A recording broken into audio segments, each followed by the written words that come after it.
back to the Basil Breen Boombox. I'm here once again with Phil Kenny, aka, actually, I can't remember if I gave him a nickname. I'm just going to call him the Philosopher King for now. Okay. That feels about right. I like that. Like the Phil.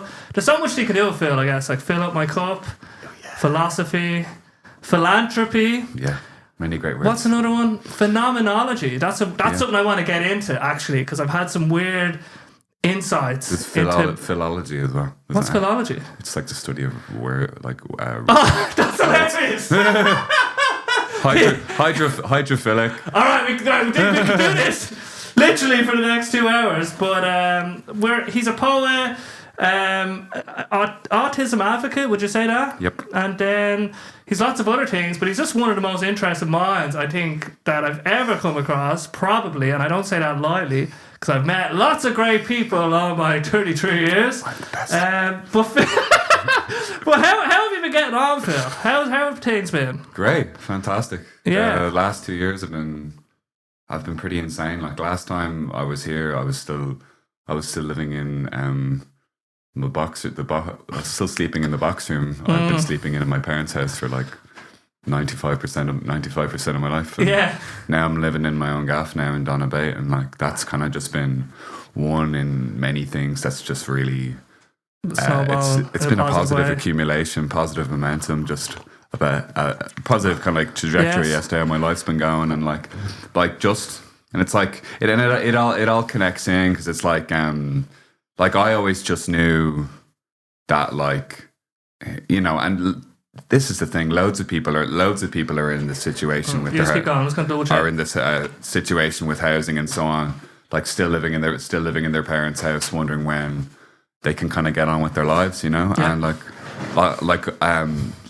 a lot of people, I was kind of operating within the fringes of that. Like I was still living at home. I was lucky to have a place to stay. Many people aren't lucky enough to have a place to stay, but basically, like I was with. So there was this organization, Geel, which are like an brilliant autistic charity that I still do work with. More on that later. But basically, after years of kind of like doing court, like after I left college and so on, like any supports that I had, like through college, like the access department kind of fell through the floor, and like basically, like the progress that I had seemed to be making since secondary school, there seemed to be an upward arc. Like I passed my leaving cert, which was a huge momentous time. I went to college. I went to Maynooth University, graduated with a degree in philosophy and English. Did 99% of a master's, which I said I'd go back and finish, but that was contingent on me getting a job, which never materialized. But it's thankfully it has materialized in some respects. So I might just go back and actually finish that master's at some point, master's in philosophy. But I effectively did. I effectively did a philosophy master's as well. But then after all that ended, like the supports kind of fell through the floor, and like I was at my wit's end, and my parents were at their wit's end, and like there was really no place for me. And my parents were kind of like very crestfallen, and the family was very crestfallen, because like they've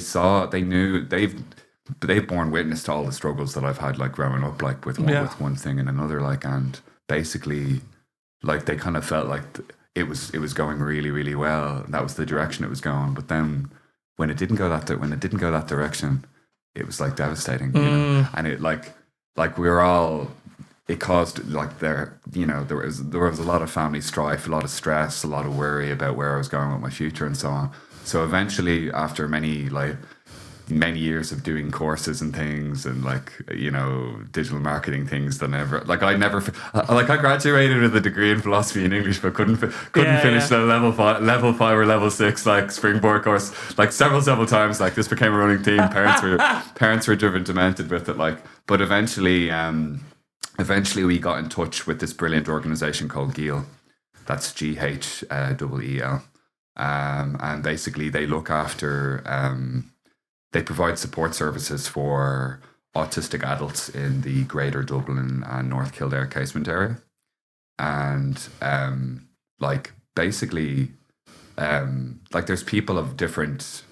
This is the thing. No two autistic people are the same. Like, but like an important distinction is that we no longer use this terminology of high functioning and low functioning, because all of this stuff kind of is basically deeply steeped in eugenics, which we don't really want to be. There's enough of that going around at the moment. But speak to that a little bit. So, as in the terms maybe came from like an older time. Well, basically, a lot of like two key intellectuals, Leo Kanner and Hans Asperger, after which the syndrome is named, were Austrian intellectuals. And basically, Hans Asperger, basically, like for a long time, he denied Vienna is just one of these amazing cities. Like everything was going on there. Some of the greatest composers like Brahms and so on, philosophy, Ludwig Wittgenstein, architecture, like higher mathematics, on and on and on and on and on. But you also had like very, very unsavory types. Like there was a lot of so on one hand, like you had extremely left-wing people, but then on the other hand, you had loads of extremely right-wing people. But then, of course, when World War II, when I can't remember the exact ordering of it. I think I'm not sure, but anyway, you remember the Anschluss when Austria became incorporated into Germany, like, and basically like the German army just walked in, like, and it was, they were happy. That's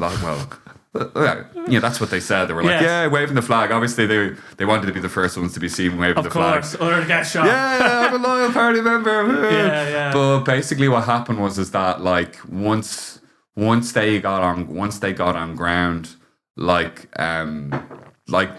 they did in Germany, they were going around expelling Jewish intellectuals from every level of society, government, sciences, academia. And one of these things that were included was to do with I can't remember what the exact study would have been called, but it would have been the equivalent of child psychiatry. Yes. And basically, like Hans Asperger, and this has been basically proven now. So for a long time, there was many kind of like people prevaricating, kind of going, well, he looked after the kids and la la la la. But it's kind of been pretty much established that Hans Asperger benefited from the Nazis occupying Austria, because his predecessor was Jewish. He was like the director. I can't remember the name of the hospital, but he was a director of like a children's hospital. Yeah, and he lost his job, and Hans Asperger basically got the job. So he directly benefited from like anti-Semitic policies in Austria. Like, but once he started running that children's hospital, like it's a complicated history, because on one hand he did make some inroads into establishing what like Asperger's was, which we all know is a form of autism. Like I was diagnosed with it myself, but because of all this history, the only time I ever bring it up is literally to acknowledge a historical fact. I was diagnosed with Hans Asperger's. I was diagnosed with Hans Asperger's. Officially on the doc. I was diagnosed with Asperger's syndrome, but I'm autistic, and like it's just because we all just accept now that it's like it's autism all the way. But basically, like once he was kind of in control of this hospital, his policy for the classification and diagnosis of like Asperger's, which I don't even think it wasn't even called Asperger's until much later. Like I think it was called something else. There were some crazy names for it back then. At one point they were calling it like schizoid effect. They thought it was schizoid disaffective disorder. At one point it was called child psychopathy. All sorts of crazy names. But basically, like a lot of their policy was informed by eugenics. Okay. And there was this idea. So how would you describe eugenics? It'd be saying, okay, selective breed. It's selective breeding for humans. You can't breed because you don't have particular traits, and we want these people to breed because they have particular traits. Yeah, preferred traits. Yes, preferred traits. Yeah, which is a very euphemistic way of saying it. Like, but basically the whole Nazi philosophy was this idea of it's. I can't remember the German word, but it basically means like the national body. Yes. So whenever you listen to like rhetoric by the Third Reich back in the day, they used to talk about like about hygiene and the national whenever they talked about their enemies, they always talked about parasites, about rats, infectious bodies, and this is a typical thing you do when you're looking to demonize any like group throughout history looking to demonize a particular maligned group. Yes. Will, I mean, like it happened in Rwanda as well. They were calling them cockroaches and stuff. You see it again and again. Yeah. But basically, what was it? So yeah, like they were talking about like so this is the thing. It's like you often hear in relation to this stereotype with Asperger's syndrome of the gifted child, right? Of the gifted student, and this is why a lot of people now at the moment have a real problem with the way this is classified, because it's almost made to look like a superior kind of autism. Yes, it's like when you've got the good autism. Yeah. Like Rain Man, people will often say, "Oh, sure, he was autistic," and there's a film. He wasn't even. That's what I mean. So it's like there's like it's like the Streisand. But that movie did help autism awareness. Yeah. But it also gave people a really bad impression of what autism was. Like, yes. Because people were like, "Oh, well, the effect of that movie." And this is the funny thing. My sister just messaged me. My sister just messaged me from London, like, and she was like, she said she was watching Rain Man, and like. I remember, she's like, "Oh, you remember this movie?" I was like, "Yeah." Well, in hindsight, I think Mom and Dad were just doing research on what autism was. It took me years to connect. I was like, maybe that's what they were doing. But that's the thing, though. At the time, this is like pre-internet, but it was such a famous movie. Justin Hoffman, Tom Cruise, two of the biggest actors on planet Earth, and basically anyone that had access to a VHS cassette player could watch this movie, and loads of people were like going, "Well, I know someone like that." It wasn't exactly like there. There's some traits, some characteristics. It never is. None of these examples in famous media ever are. But it was enough for people to be like, "Oh, does he have a thing?" It was pointing to something. Could be a cousin, could be a friend, could be a parent, or any of these things. But with getting back to the getting back to Hans Asperger, so basically, like he basically would assess the really gifted autistic kids, and they all had troubles. All of them were brought in, like, because none of these families even knew what was going on with their kid at this time. There was no scientific basis for it. We're living in an age where we've had at least probably 80 years of studies and research and iteration on practices. But back then, people didn't know a fucking thing about it. Excuse my French. But basically, see, this is the thing. It's like when you understand the logic of what was going on with the Third Reich, they wanted people that were useful. So if you think in terms of a healthy national body, it's the that's what it's called, Volksgemeinschaft. Is the German Such word. language for things, don't they? Volksgemeinschaft. It's the national body, but it's the idea of the national body being, with the implication that it's either healthy or unhealthy. Yes. But that's where all the racial hygiene and stuff and all that stuff comes in. And this is the thing that gets glossed over a lot in history. And it's like I'm an A1 honors history student, but believe me, that did most of the heavy lifting for my leaving cert results. I just got in there, like. But basically, it meant that Hans Asperger basically was looking at people that were useful, and when he was reporting back to like the Nazi chain of command, he was saying, oh well, these kids are very good at maths, or they're very good at pattern recognition, or they're very good at coding and all. They'd be useful soldiers for the Third Reich. Like, but on the other hand, people that weren't, like, this is the thing that doesn't get spoken about, is the fact that like there are because obviously there's so many horrible stories during that whole period. Yes, but like disabled people were among the first people killed by the Third Reich before anyone was, basically, in any big way. Like, and this was done during peacetime. Like, you'd have disabled people being bussed away, like sent off voluntarily by their families, like, yes, because they were called, the Nazis had a term for people like that. They called them useless eaters. Wow, because they were basically using up resources. They weren't giving back to society, they weren't contributing, and they were using up resources. So, like, Hans Asperger, this is the thing. Everyone talks about how lovely he was, and he was lovely to the gifted ones, but not to the And it's only really come out in the last few years that he was actually up to some pretty. He's not Nazi, but he's Nazi adjacent, which is like, come on, it's like, of course.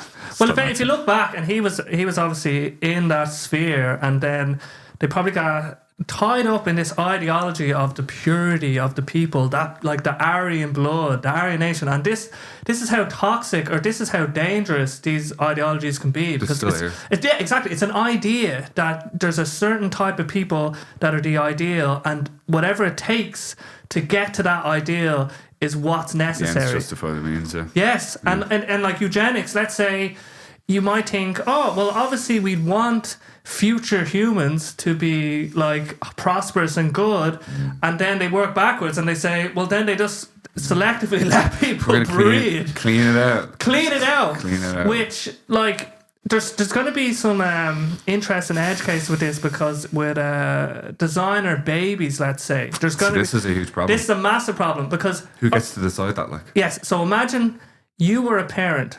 We'd want to get rid of, let's say, polio, or we'd want to get rid of osteoporosis, or certain debilitating diseases. We can all agree, okay, yes, remove that from my child's possible future. But when we start getting into things like height, intelligence, whatever that even means, all these other aspects where we think that, we'd obviously want the best for our child, but then it's like, you'll have, let's say if it was just high, let's just take high for example, if you have the access of high but then someone else doesn't, there's like an inequality of who can choose or not. And I just think it just becomes eugenics very quickly. And like, what is the negative, like, how would you frame the negative spirit of eugenics? Like, what is at the core of its, like, the worst sort of aspects of it? Like, well, the funny thing, I have a habit of using the word funny when it's not funny. We all think we always do. I have a very esoteric use of language. I tend to mean curious. Yes. Just to preface, unless I'm actually laughing out loud when I say the word funny.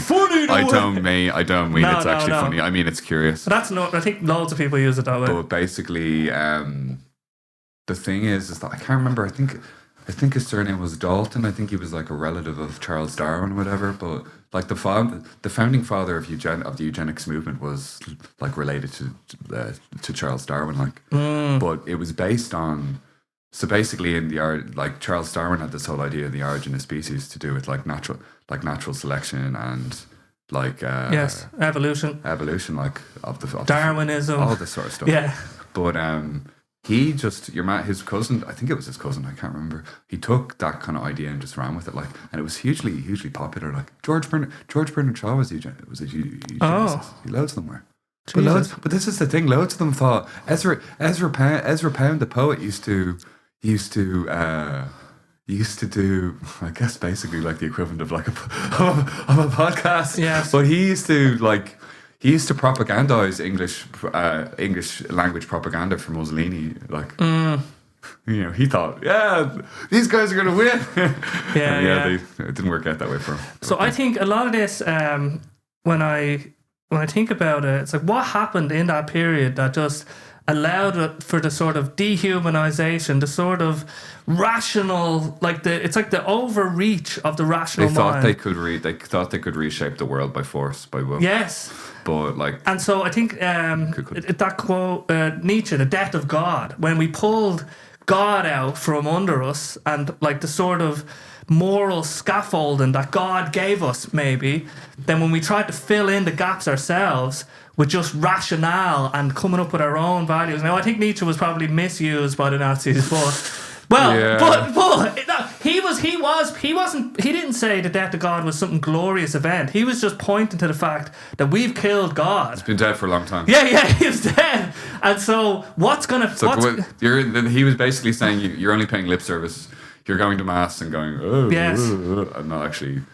But when we don't have that, like Dostoevsky has this book, Crime and Punishment, right? And it's like this. Roddy out of skill in the culture. Yeah, I don't want to give too much away because it's so good. But basically, it comes down to, you might think if you can rationalize this person is terrible, this is the worst person ever, I can just kill them and there'll be no sort of moral consequences on my soul, on my spirit. But that's not how we work. No. Like we work in it. We don't just work in a totally rational realm. No, we don't. And I think that period seems to have it was like that time of we can just apply our mind and logic and. Well, they didn't have the same. I mean, obviously. Where this age is by no means perfect. Look at the massive right wing shift that's happening again. But basically a lot of these people were steeped in colonialism. The Germans, the English, the French. They're all colonialists. The Germans were committing war crimes in Namibia long before they were committing war crimes in mainland Europe. They were already, a lot of these people were already testing the ground for where they were going. They were sending off scientists into Tibet and so on, measuring the skulls of people and stuff. So it's like, there's all such weird stuff in that time. But other part, sorry, go ahead. But the whole conceit was that it was scientific, but it wasn't. But that's what I mean. Scientism. That is I don't know. Science is science. Like there are actual rules that govern how things work, and science is the methodical process of finding what those rules are. Yes. But what science isn't is deciding what you think the truth is, and then arbitrarily looking for evidence to prove it. Like this alternative facts bollocks that the right wing keep pushing. So. So I think in terms of the pendulum of science. If everything was just science and everything can be solved with science, then you can end up in some weird places, basically. But one part I want to tie back to is just the language of the Nazi Party. Like I'm seeing these Hitler videos now where it's AI Hitler saying his speeches in English, and when you listen to his sort of veracity and the language he's using. And even the way they sort of have these special words like Lebensschlausen for living space, and those words you pointed to. Lebensraum. Yeah. When you have these sort of mythical, magical feeling, it's like pulling from the religious realm. Well, he knew the art. They were all steeped in, Heinrich Himmler and stuff was deep into the occult and stuff. And if you look at any of their ceremonies, they were using fire. They were using fire and. It was all this, all that. We have as part of us, there's a mechanism to revere tradition, to revere the ineffable, and certain language and certain when they do the big Nazi. See, it's demonstrative, and this is a thing I've learned through storytelling and so on. And it ties into the way the human brain works. Is that a better way of communicating or telling a story is not to tell, but it's to show. You show a filmic sequence, which is the way a scene unfolds, and it's basically lined up with the natural way that the human brain is inclined to narrate events. This is how it happens, but it's also specificity. You have specificity. You give a natural unfolding of events, and you show it. And showing instead of telling means that you're not. You're skipping the middleman. You're skipping the middleman of of like intellectual language, and you're going straight to yes, this is what it is. Yeah. So for example, instead of saying the man was tall, you could say he walked into the room and bumped his head. He loomed over. So, yeah, like he loomed. Yeah, we use language like to what? But that's what I mean. But like yes, it's saying the same thing, but there's an implication in the language. Yes, he loomed over. He loomed over. But see, notice the way I use it. It's not just the way it's said. Like I think I might have mentioned this 2 years ago. I probably did. But like human language only about 8% of human language consists of the verbal communication part. It's a very, very small part, and people tend to like this is the thing. As someone who's a spoken word poet, like there's a lot of lording over like the words we use. But the thing is that like you could write really, really well, but if you read it like you're reading, like a mundane, if you're like a telephone operator. Like if you're like or a technical document, it's when you're answering, trying to get a warranty on like a washing machine or something, and you call to just some jaded like worker on the end. Hello, welcome to la la la la. But that's the thing. It's like after the verbal language, there's the thing called paralinguistics, which is how you phrase your language, and then right at the top of the list, which is pretty much the dominant factor, is your body language. Yes. But when you line those things up, it's also knowing what it is. It's also knowing quite clearly what it is you're trying to communicate. The funny thing is that like growing up, I had speech trouble and difficulties for many, many years, as I believe I said the last time I was here. But basically, like when you practice something, that any kind of discipline that's details orientated, like the whole thing of practice in the first place is not that you're just going to do this thing and instantly know what it is you're doing. Like you have to consciously interact with the parts that make up a practice until it sinks. It's like basically when you're only learning something for the first time, your brain is only kind of keeping it in like a temporary, like basically in a temporary cache, so to speak. And like basically you have to routinely repeat that and repeat that and repeat that and repeat that. And the brain is deliberately, it's kind of ingenious when you think about it, but the brain is basically wired in such a way to be resistant to just learning any old thing.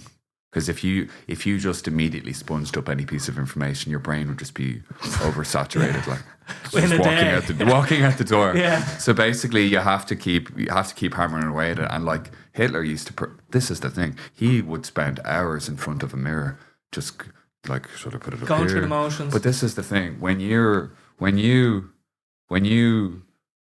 are like supplicating in language, you lower your hands like this. Like please, like someone that's begging for mercy, please. The arms are down here. But where is Hitler's arms? They're always above people. You know what I mean? Oh, interesting. But there's subtle cues from nature that we still have from millions of years ago. Certain things are actually like things like that.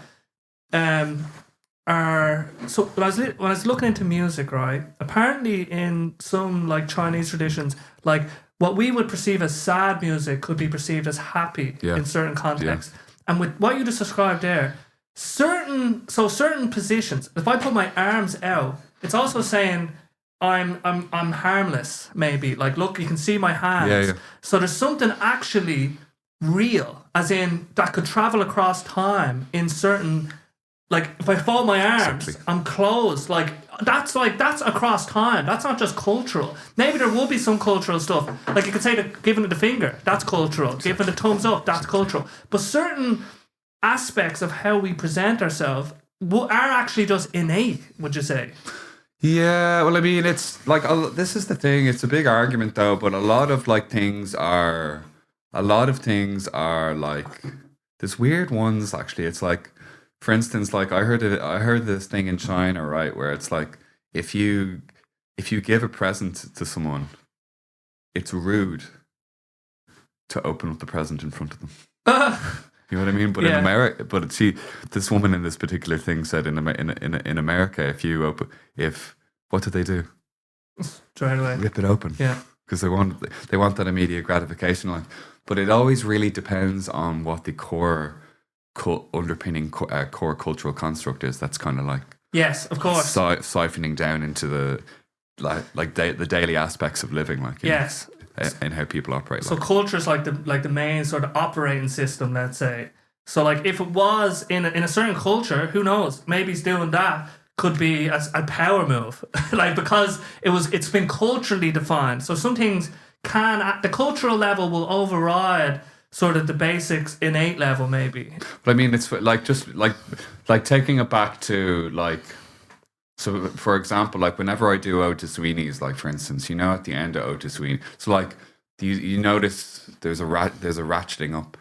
So it begins with a unique. It starts off really softly.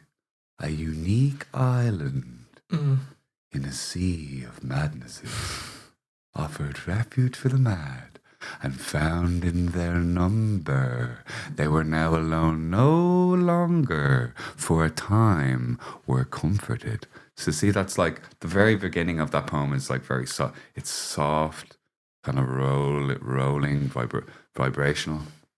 But then you notice as the pace of the poem goes up and up and up and up, it's like, yes, because a lot of the way I think about poetry is kind of musically informed. I grew up like I was like my dad. My dad's an artist. Like, and over the years, I would have gone to like a lot of art exhibitions and stuff when he was putting on a show of his work, and I would have met like lots of like hoi polloi kind of like people who'd find out like, oh, I'm a poet. Like, so I've been doing poetry like literally since I was like 30 years. As of April, I've been doing poetry and writing for about 30 years. But I'd often get these questions like, because I present like oh, very nice to meet you, sha-la-la-la-la. And everyone's like, oh, what is your favorite poet? Where did you learn the art of poetry? And I'd be like, David Bowie, Neil Young. And they're like, what? Yes. But like, I literally grew up like me, my brother and my sister.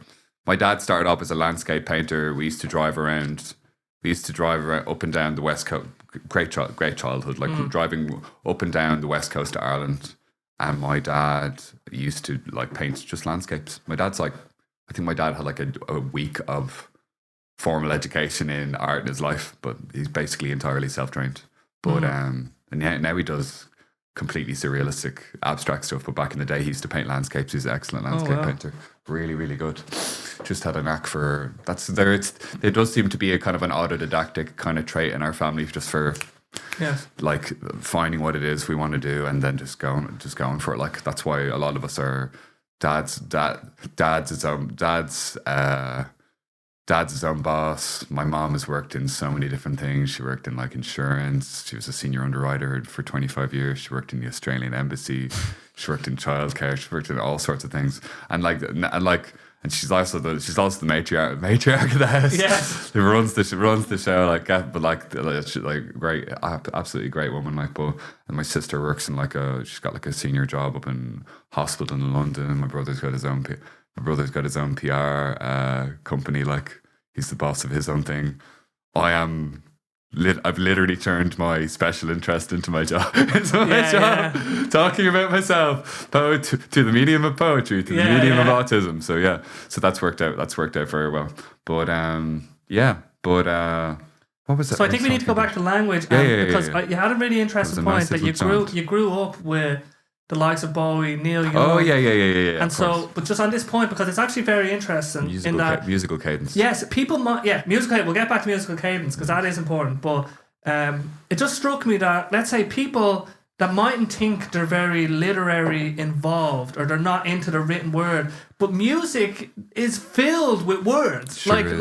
It's filled with language, and the sort of influence of, like, let's say, certain books, like we can't actually point to them directly in songs, but maybe the writers of songs were influenced by, let's say, the whole canon of Western of written word. Absolutely. And so when that gets filtered down through music and there's lyrics that you like, you are participating in the love of language, I think. Sure. And I think everyone is, and I don't think you need to, like, people think certain things, like maybe they think poetry is like highfalutin or Some do, yeah. and books are, but they don't. Maybe they haven't copped it. And because I'm only realizing this now.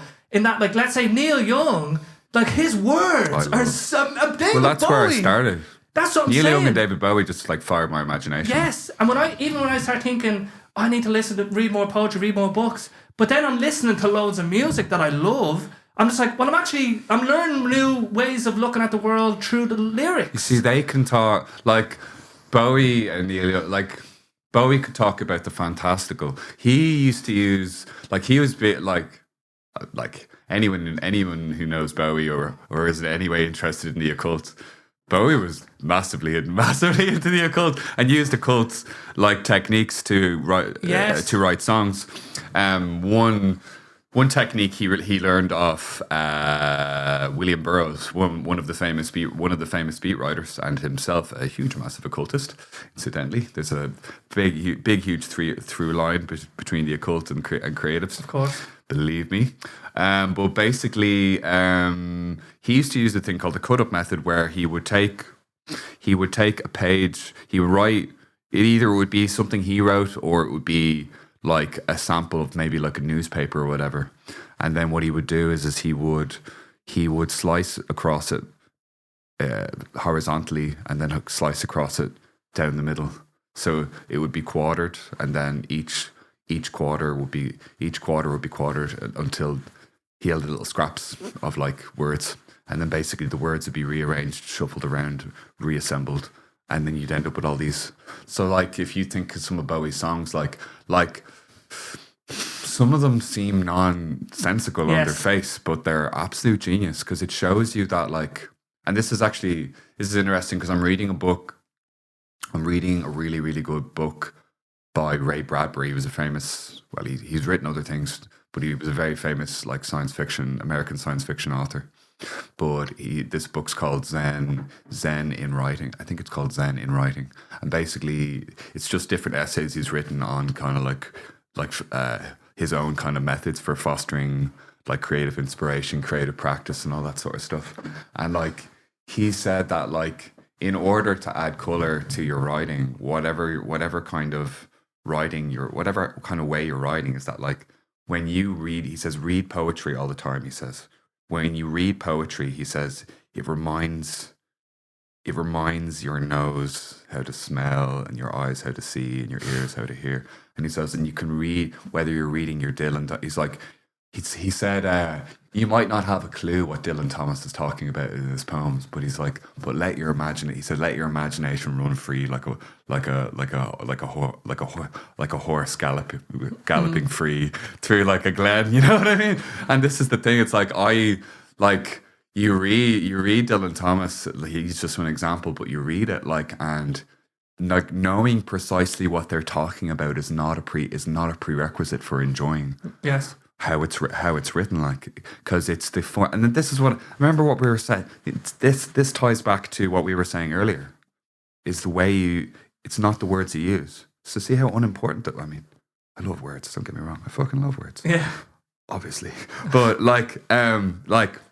so to give an example, it's like, it's a god-awful small affair to the girl with the mousy hair, and her mother has said it yelling no, and her daddy has told her to go. And her friends were nowhere to be seen, and now she lives in a sunken dream. She picks a seat with the clearest view, and she's hooked to the silver screen. And the friends but you see the way you're just carried along. Yes. You're carried along with it. Yes. And that's the narrative. Remember what I was talking about earlier with the unfolding of it's the show not tell. It's so when you listen to that song enough times, you get even though he's not saying explicitly. Like, let's say... You say enough. Yes, he says enough. You tease it. And he ties in such little words. He doesn't just say the girl went to the cinema. He kind of ties in the... Show, don't tell. Yes, and the whole consequence of her parents and the relationship of her...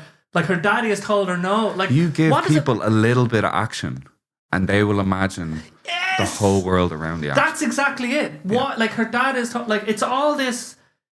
context that we sit in, and we create the context ourselves, and it's actually more enjoyable we enjoy stuff more when we can kind of it's alluded to. Stuff is alluded to, and we just go, we'll fill in the blanks. Like at the moment, I've always learned Neil Young, and Neil Young was the master at that. Really, in some of his lyrics, just about giving enough. And there's so many to choose from. Like at the moment, I'm learning. What is it? Learning After the Gold Rush. But pretty much I know After the Gold Rush on guitar. But it's like, well, I dreamed I saw. What was it? I dreamed I saw the knights in armor coming, singing something about a queen. There were peasants singing and drummers drumming, and the archer split the tree. There was a fanfare blowing through the sun that was floating on the breeze. Look at Mother Nature on the run in the 1970s. And then the second one is, I was lying in a burned out basement with the full moon in my eye. I was hoping for a replacement when the sun burst through the sky. And there was a band playing in my head, and I felt like getting high. I was thinking about what a friend had said. I was hoping it was a lie. Well, I dreamed I saw the silver spaceships flying in the yellow haze of the sun. There were children crying and colours flying all around the chosen one. All in a dream, all in a dream. The loading had begun. Flying Mother Nature's silver seed to a new home in the sun. So it's like fantastical language, and then but this is the thing, they're lying in a burned out basement. This is the thing. He's lying in a burned out basement. Yes. With the full moon in his eye. Yeah. And he was hoping for a replacement. When the sun burst through the sky, he's in the basement and it's burned out. Yes. But he's presumably underground, but you can see the moon, and then suddenly he can see the sun bursting through the sky. Where is the sky coming from? Exactly. But this is the thing: you don't follow the logic of that. Doesn't make any sense. It just does. Yeah, you feel basement. Maybe that's like a metaphor or a euphemism. Like it's like the low, the underneath, and then the sun bursts through the sky. That doesn't have to. But just it's like I was actually watching a short little documentary on the song by the Eagles, the Hotel California, but that's the same thing. It's the descriptive language. Yes. On a dark desert highway, and then it's the wind in you. Yeah. You know what I mean? But you use this is the thing. I was reading a book called it was The Science of Storytelling, and like that particular thing I was mentioning earlier with the filmic sequence, the specificity and the showing not telling, that came from that book. It's an excellent book. But he also talked about the way that this is the thing, loads of writers know how to do this just instinctually without knowing the science behind it. But the science behind it is fascinating, and it's a bit of a hack. But it's the more relatable. This is the thing, you could be writing about desert, but doom boogieing on the deserts of Mars, and it doesn't matter the fact that no one's set foot on Mars at all. But if you can describe what the scorching heat of the sun feels like, and the glare off the red sands, you're there, you know what I mean? Capture the moment. And Alan Moore, one of my favorite writers, one of the greatest comic book writers of all time, and also a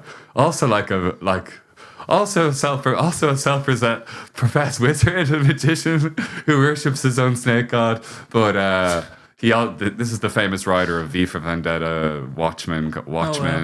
He was one of the main writers on Swamp Thing. He's just one of the greatest writers ever. His book Jerusalem is one of my favorite books ever. But he talked about the way that if you even look at the way words are what is the operative word we use to construct a word? It's a spelling. Oh, interesting. And he says the word grammar is effectively related to the word grimoire, Grimoire, which is like a book of spells or incantations. But he said that when you think about it, rituals or ritual frameworks, gods, all of these things are a vocabulary in and of themselves. They describe. They're emotion. These were what people referred to back when they had no explanation for certain things, famines, thunderstorms, whatever it might be. You attributed them to gods and gods' names. But it's this is the same thing with. He talked about art being and actually he had this brilliant description. He said that he's like a magician could give you a limp or make your harvest go bad. But if a bard wrote a really good satire around you, like he could make everyone hate you, like, and make your whole family hate you. But he said, and this is the kicker. He says, like, if someone was still reading that in like 100 years about you, like, then they think they were laughing at you like 500 years later, like, you know what I mean? And that's. He says he said the bard is more powerful than is more like powerful a magician, than the magician. and it's the way you arrange things. Yes, I've often thought about language if language isn't magic, then I don't know what is, or speaking or conversation. It's magic. It's mental. It's one of the most insane aspects of our existence and reality. But it also. Imagine you could say something to me that can change the whole course of my life. Even minute, small things that had no consequence in the moment, but it'll ripple. Something about it ripple. And it's like, on the other side of it, really negative language about people. Like if I had a really dark idea, and this was like I was playing this idea in my head. But imagine if you followed someone out on the street randomly, pick them at random, follow them relentlessly every day, and just abuse them, abuse them. You will kill them. You will like if someone did that. Well, they'll kill you. Yeah. But all they had was someone telling them they're worthless. They're like with all the negative things. Yeah. Think how bad that person would feel over time. That's real. That's like the hex, the pox. That's a pox on all your houses. Like pox that is because that's the power we have. But you know the evil eye. You know where the evil eye comes from?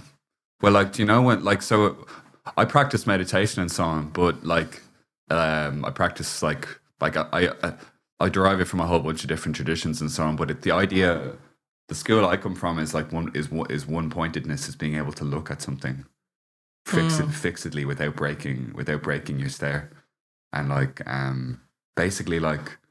People like if you have malicious intent and really make that person feel that, like, this is the thing, they only have to believe it for something to kind of like the magic to take place in their brain. But back in the day, like, this is the thing that a lot of, like, particularly a lot, like, believe me, I'm big into my science, but I also have an open mind. Yes, but, like, of course, there's a big denial as to the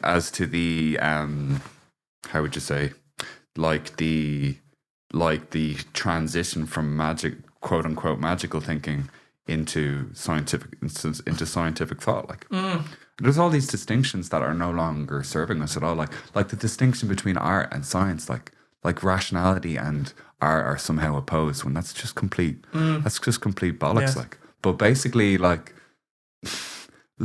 loads of the like greatest scientists of all time, like Isaac Newton was an alchemist. Oh yeah, he was a Rosicrucian, like, who spent like 3/4 of his time looking for apocalyptic codes in the Book of Revelations. He also basically redefined scientific thinking as well. Like, but like, so like, and then you have John Dee, who. John Dee was the astrologer for Queen Elizabeth I. He was a brilliant mathematician, one of the most renowned kind of like thinkers of his time, probably in Europe, but highly influential. But he was also deep into the occult. Like, there are records of him and this like guy, I can't remember his first name, a Mr. Kelly, who like always wore like a hat just past his ears, because they like. If you were a thief back in the day, you had your ears chopped off. So in any picture of him, he had his ears covered. But this guy was purportedly like a drunk, and basically there's all these vast correspondences of them talking to angels and so on, you know, and like asking them for money and like all sorts of things, like and there's basically this Kelly fellow staring into this giant black obsidian stone, receiving these communications, and then dictating them backwards back to John Dee, and they're all there on record. And this is the thing, it's like, one part of you is like, that sounds completely insane. But then on the other hand, you're like, but this is the thing. Scientists, a lot of scientific people looking back at something like that will do this compartmentalization where they're like, he was a brilliant scientist before he started doing all that magic stuff. Yeah. You know what I mean? But like, This guy was hugely consequential. He coined the term British. He coined the term British Empire. Oh, wow. Like if history had turned out slightly differently, he could have been the governor of Ottawa in Canada. Like, you know what I mean? But like, this is just this thing. And then fast forward, say, into the future, you have like Aleister Crowley, who was a dropout from the Hermetic Order of the Golden Dawn. But he basically learned everything. He was very good at it. Like, W. Yeats was over. Our Nobel Prize winner W. Yeats was also in that same club. They didn't really like each other that much. But basically, he started his own order afterwards. Aleister Crowley, the Thelemites. The Thelema was his movement, his church, and it moved all over the place. It was in Italy at one stage, but it ended up in California, and some of the early members of this movement included Jack Parsons, a guy who by day was pioneering like rocket fuel and then by night was practicing magic with Aleister Crowley. Wow. But L. Ron Hubbard, the head of Scientology, was literally like in the same group. The site, so there's a place like this site, the Agape Lodge, which is which is where the Thelemites ended up.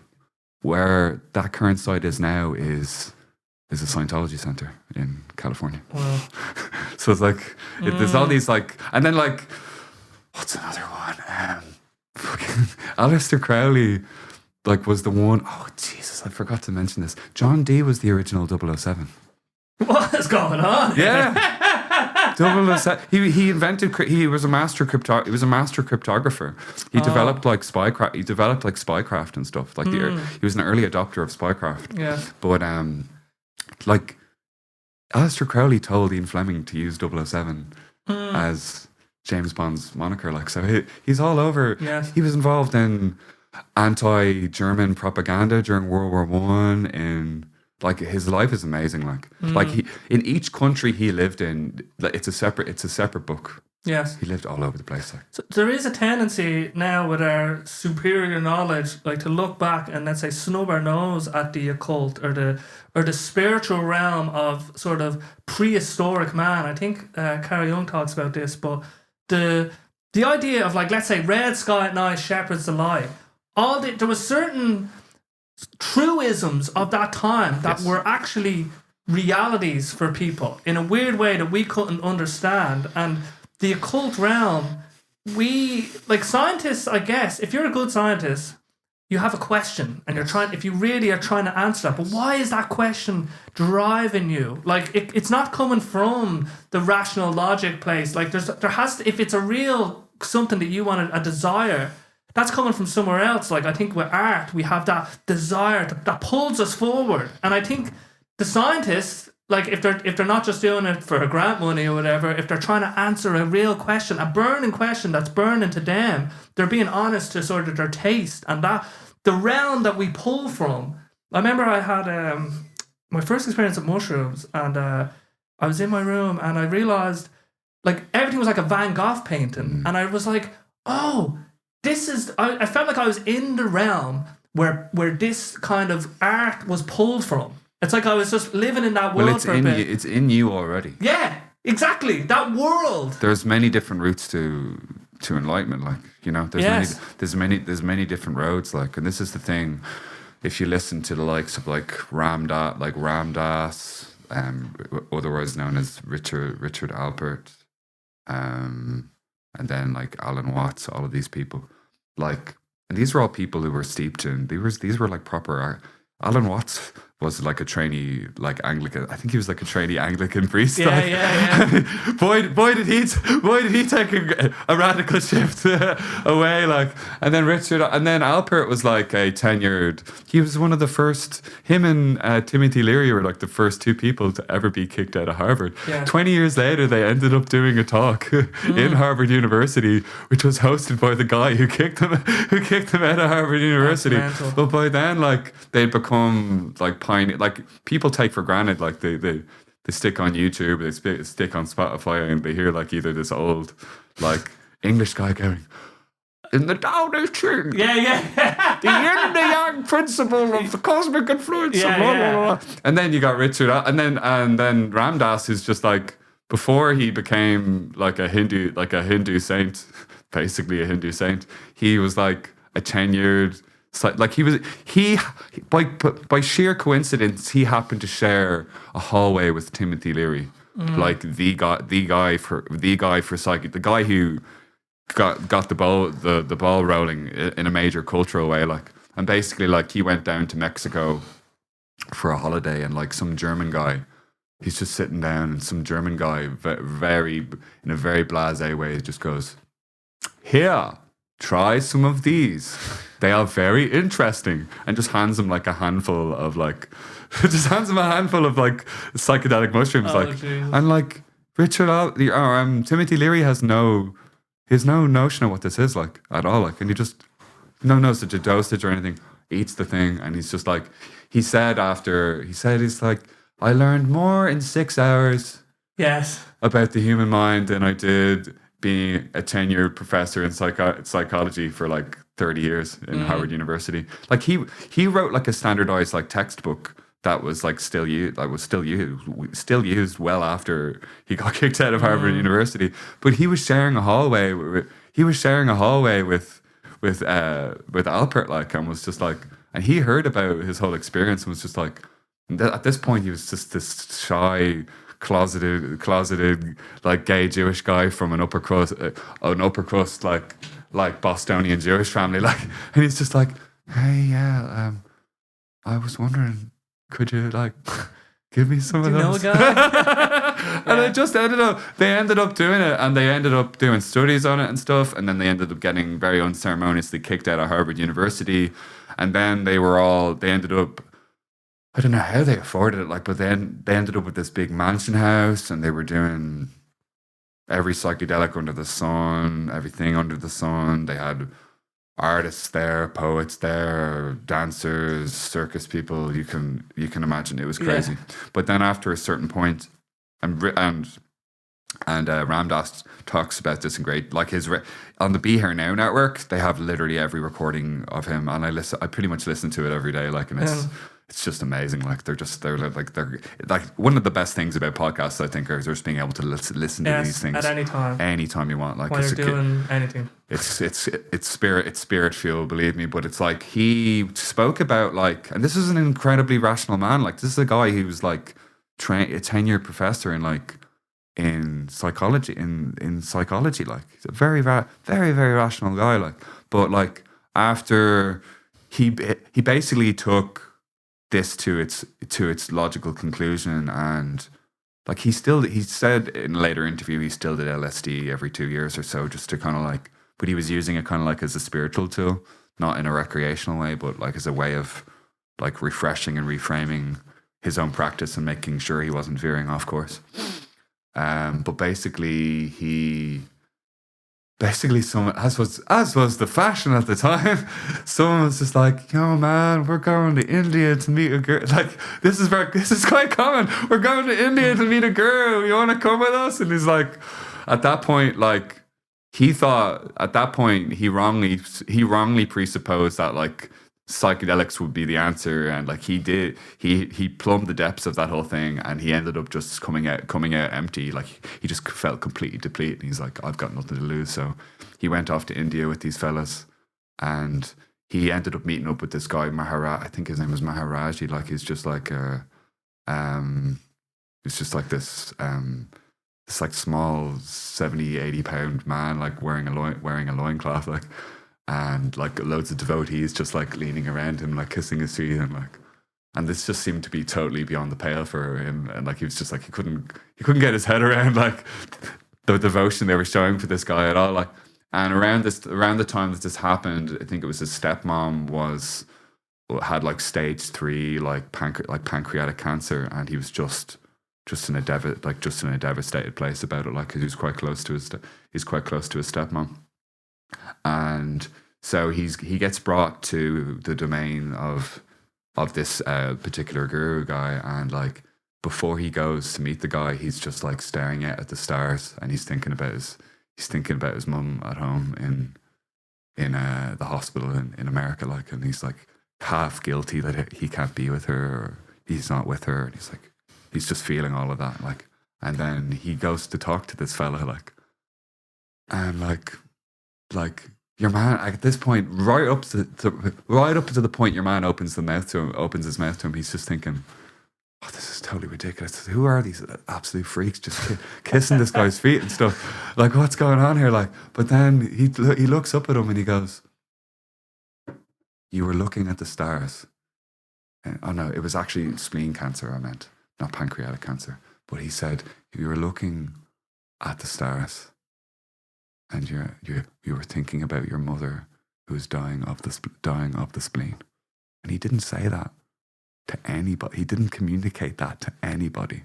There's no rational explanation at all about how this small like 78-year-old man who barely spoke English, never met Richard before in his life, had no notion of anything that he'd lived through, and just said that to him. It was just like, and at that point, that started him down that whole journey, like, and he ended up becoming a regular sharer of company with like the likes of, what company, like Terence McKenna, Timothy Leary, like, you know, the what's his name, Ken Kesey, the guy who wrote One Flew Over the Cuckoo's Nest. They used to ride around in a bus, like giving LSD to everyone all around America. Like, they say you could see the literal wave of weirdness go across America. They would just stop off in like towns and just give like psychedelics to people, you know. But that was the time. It's a crazy time. Like, there are instances of stories that are so out of the ordinary, like you just described there. Like, how the hell could this man have known this information? And I've heard stories of people who have had experience with like a mediumship, and where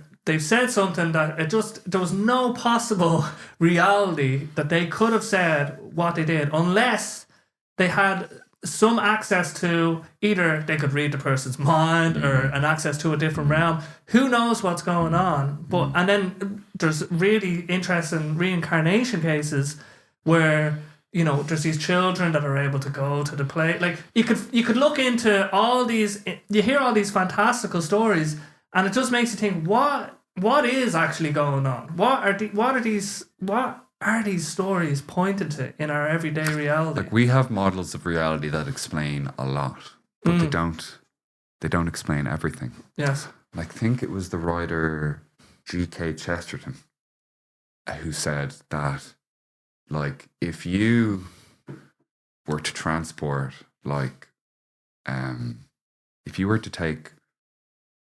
were, I can't remember the exact phrasing. He said something to the effect of, like, if you were to show technology from now to someone from 100 years ago, that, like, it would seem like magic to them, because their cultural framework, their historical framework, their societal framework, their empirical framework wouldn't support what they were seeing. And the funny thing is that, like, we've now gotten to a stage where we've come full circle. Like, if you look at quantum mechanics, like we thought we were living in this, like, back in the day, people thought we were, like, the early 20th century, they were like, can you imagine? They were so optimistic they'd solved everything. They were like, no, we're almost done. We've almost solved everything, and it just flew out of space. There was a guy, I can't remember his first name. I think it might have been Kurt. I'm not positive, but Gödel was this, like, I think it was Austrian. Gödel, maybe German. I can't remember. Famous. So back in the day, like, you had, like, there weren't just mathematicians. You also had logicians. Was that the incompleteness here? Yeah. Okay. They were examining things like truth statements and so on, which is like a core tenet of philosophy. It's like when you're phrasing a particular argument, like there was a school of thought that said, and like Wittgenstein for a time subscribed to this as well, is that if you don't, you know, like if your ideas aren't clear enough, like how do you even know what you're arguing? Like, if the symbols of the ideas you're talking about aren't accurate, accurate representations, we're grounded in something.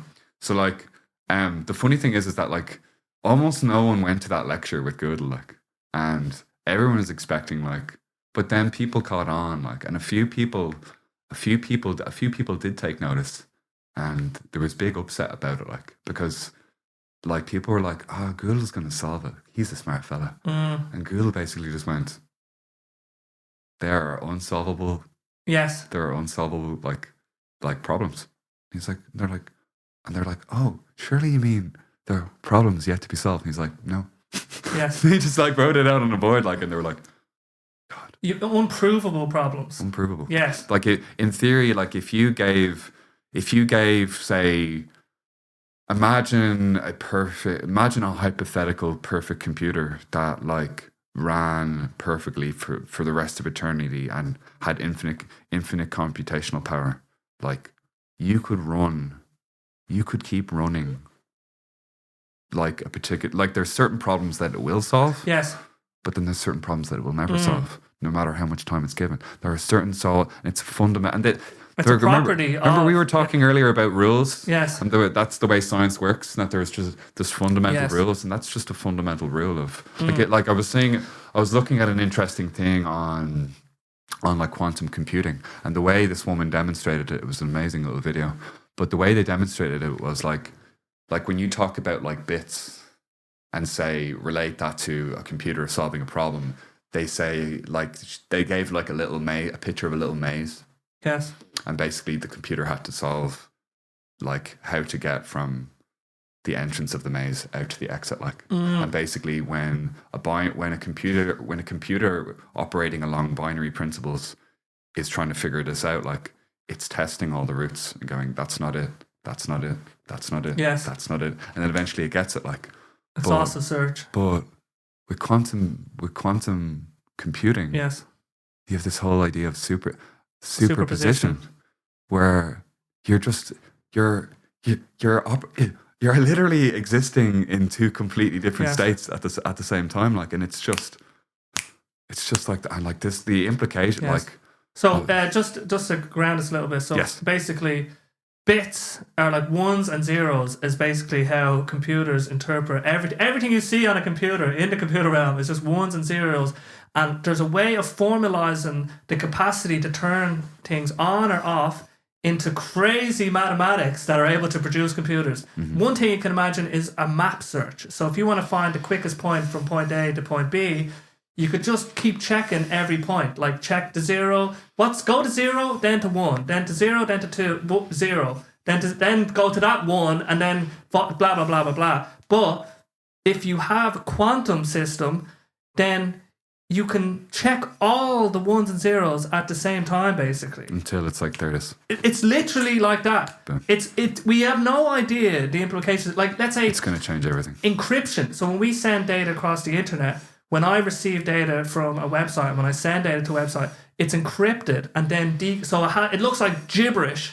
And then imagine there's a key that unlocks the gibberish on both sides on my computer. The encryption and then key. Yes, but with quantum computers, the basic encryption algorithms that we use now will just be able to be solved, like really, like instantly. Now there are people that are trying to make quantum resistant algorithms. The banking people are like, we have to fucking solve this right now. All you need to do is keep trying. For your password, imagine your password on Facebook. There's only a finite amount of passwords that, even if it's like going to take me ages to keep hammering it. With quantum computers, it's basically just bang. Yeah. And that's going to be coming. There's so much there's an arms race coming. Like, yeah. Basically, it's going to be the next one. Google. And the Chinese are just like, yes. Did you see that whole thing with I can't remember the name of their AI model?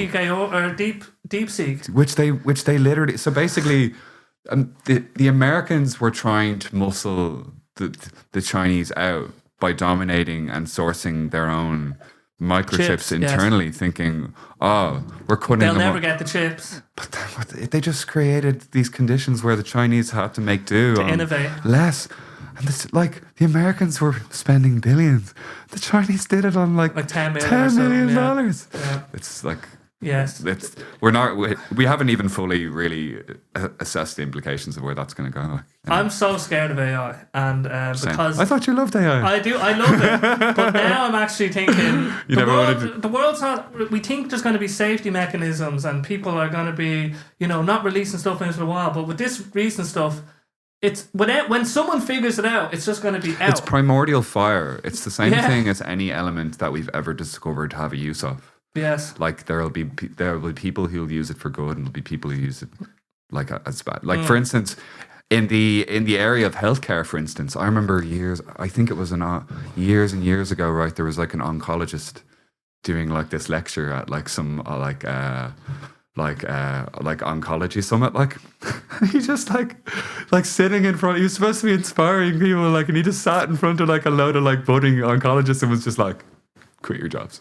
It's just like, it's just like, basically they programmed an AI. They got like loads of like images, like cancer images. Yes. And we're like, they got the best of the best of the best of the best, but like 20, 30 year plus like career oncologists in the world, and said, like, see what you can spot here. And then they put it against an AI, and the AI just wiped the floor with them. He says by the time you guys become like proper oncologists, like there's going to be no need. There's going to be no need for you. Like, exactly. Like pattern recognition is basically because they have historical data. So these are pictures of patients that actually had cancer. And so they just train the AI to be able to detect in those images, even in the tiny rare images where like you wouldn't even see something consequential. And then the AI is just able to say, instantly, because it was trained on that data. Any sort of legal profession, like that's just pattern recognition and information. It's like, I have this legal problem. How does it fit into this legal context in this country? So it's going to be interesting, right? Because a lot of people just take their meaning from the work that they do. And what's going to happen is, unfortunately, we're going to be sitting beside an AI who's just like, I did that quicker than you. I'm better than you. What are you going to do? It's cheaper. It's the logic of the market. Like, it's like, exactly. Why would I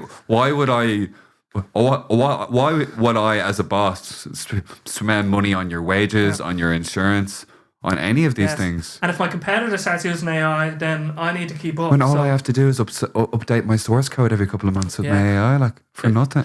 It's kind of we're going to be just left with, because we think our work, like people that take solace in their sort of bureaucratic, like administrative. Yeah, we were talking about that earlier. Like, remember during, like, I was saying that like after lockdown, I went to a friend's like party, like, and I've got loads of like I hung out in Sweeney's, a certain place called Sweeney's. I don't know where I heard that from.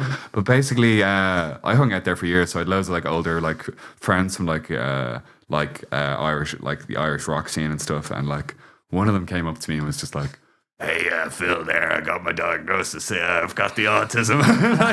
and like five or six or seven people came up to me afterwards and were like, "Yeah, I have this." And like that happened because they were forced out of their routines, out of their jobs, which for a lot of these people define their own lives. It left them just kind of going, why do I feel so completely like erratic and all over the place? Like, because for a long time, the routine and the structure of their work and knowing what their role was and what their function was and knowing everything that they had to do, like that was, they didn't have to think about anything else. Like, but I remember when lockdown was happening, and like I did feel bad for some people, but on the other hand, I was thinking to myself, like, I remember just kind of very like cheekily kind of going, "Oh, you're having trouble socializing. Your routine has been disrupted. You're feeling very bad that you can't socialize. You're having trouble socializing, and you can't do your routine." I was like, "Oh, really? Huh. I wonder, it's like, that's literally it's like, this is the thing. It's like autistic people go through that like absolutely every single day, but it's only, and it was the same thing with like, see how fast accommodations were made for people to work at home. Yes. When people got disrupted, but autistic people and people with disabilities have been asking for that for years. And the companies are always like, "Oh no. I know. this is just the way it is. You have to come into the office.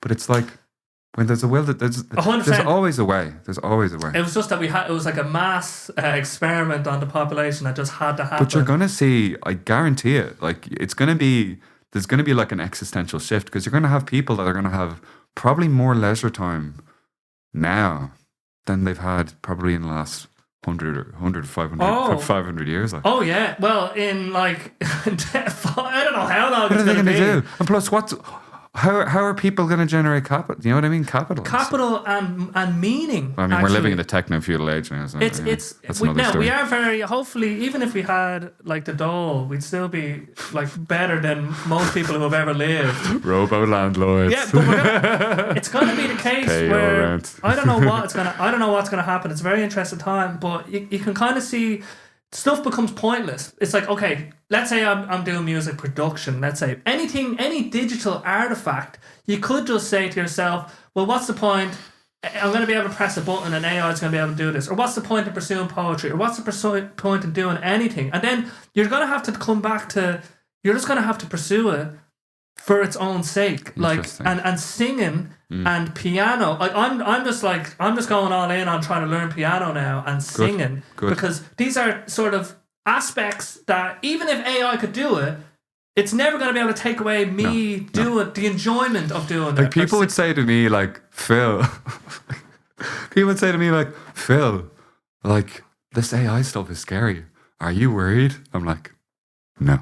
I'm just like, they're like, but what about your poetry? I was like, seriously? It's like, if you can't tell that AI has written poetry, I don't know what to say to you. It's like, it's like, because I think, I got really excited about it for maybe like 5 weeks. I was like telling it to create like, show me a picture of David Bowie as a rainbow Jedi and all sorts of stuff.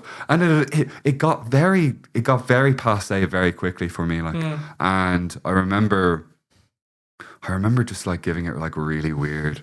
I just kept trying to trick it and stuff. At one point I was like, what did I say to it? I said, because you could give it really interesting like phrases to like bounce off from.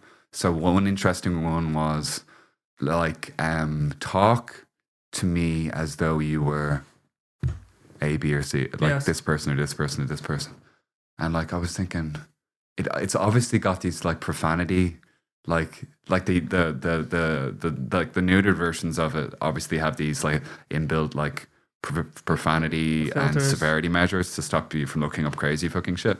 But like I was thinking, right, it's a word scaling model. It's scaling all available data on this given subject. I was like, what could I possibly enter in here? And I went, talk to me as though you were Liam Gallagher. And it went, hey, get out of my way. I'm a rock star. Look at me. I'm Liam Gallagher. And I was like, okay, cool. Good start. And I was like, tell me what you think about your brother-in-law. And like, for about 5 seconds, you can literally see it, like a row of expletives. Because that's literally everything on the internet. Yeah. Like, it's like, and then it goes, no, I can't talk. It's like, he's a big wanker and a big prat and blah, blah, blah. And like, but like, I honestly don't worry. It's like, and another one, like, I did some interesting experiments with it, but it's like, there's just, I had to learn how to talk in a very, very difficult, very, very laborious way, right? In a pattern detect, like pattern recognition is like the core of how I can engage in any situation, because it involves dealing in tangible data, intellectual data, creative data, conversational data. There's a parameter for like every single thing. But like when you practice, and it's the same when you practice anything for long enough. Like we were talking about that earlier. Like I love my meditation and so on, and what am I reading? So at the moment I'm reading the Yoga Sutras of Patanjali. I'm reading the Bhagavad Gita again. Like the 56th time. I fucking love that book. The Dhammapada, which are like quotes from monks that literally hung around the Buddha. And then I've been listening to an audiobook for the Tibetan book of living and living. Well, this is the thing of living and dying. Yes. It's based on that book, but it's not actually the same book. it's based on what That's it's about, like. Yeah. But there were like meditative practice. There were like meditative like practices in there, like, and there were brilliant analogies that just really drove it home. But like when they were outlaying all these like practices, like to get into this state, like they were saying that like the practicing of meditation and attainment are not the same. So attainment is like getting there. Like you have to keep showing up. And the thing is that like, do you know when you practice stuff, you could be practicing guitar, you could be practicing your optimal gym routine or whatever the hell it is, and it's boring. It's so boring. You have to dwell in the boring space. And this is the thing that people have to get back. This is the thing that people have to get back to. And this is something I've actually started practicing lately. Like I was talking to my good friend Luke Clerkin last night, and like you'll know this is a big one when he said this to me. He just went, "Phil, wow, you seem really relaxed."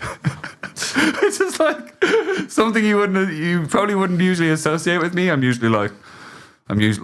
capable of relaxing, but like I'm usually just bouncing off the walls, like combo of autistic, undiagnosed ADHD energy. Well, the ADHD is undiagnosed, but I probably have it anyway. It explains a lot.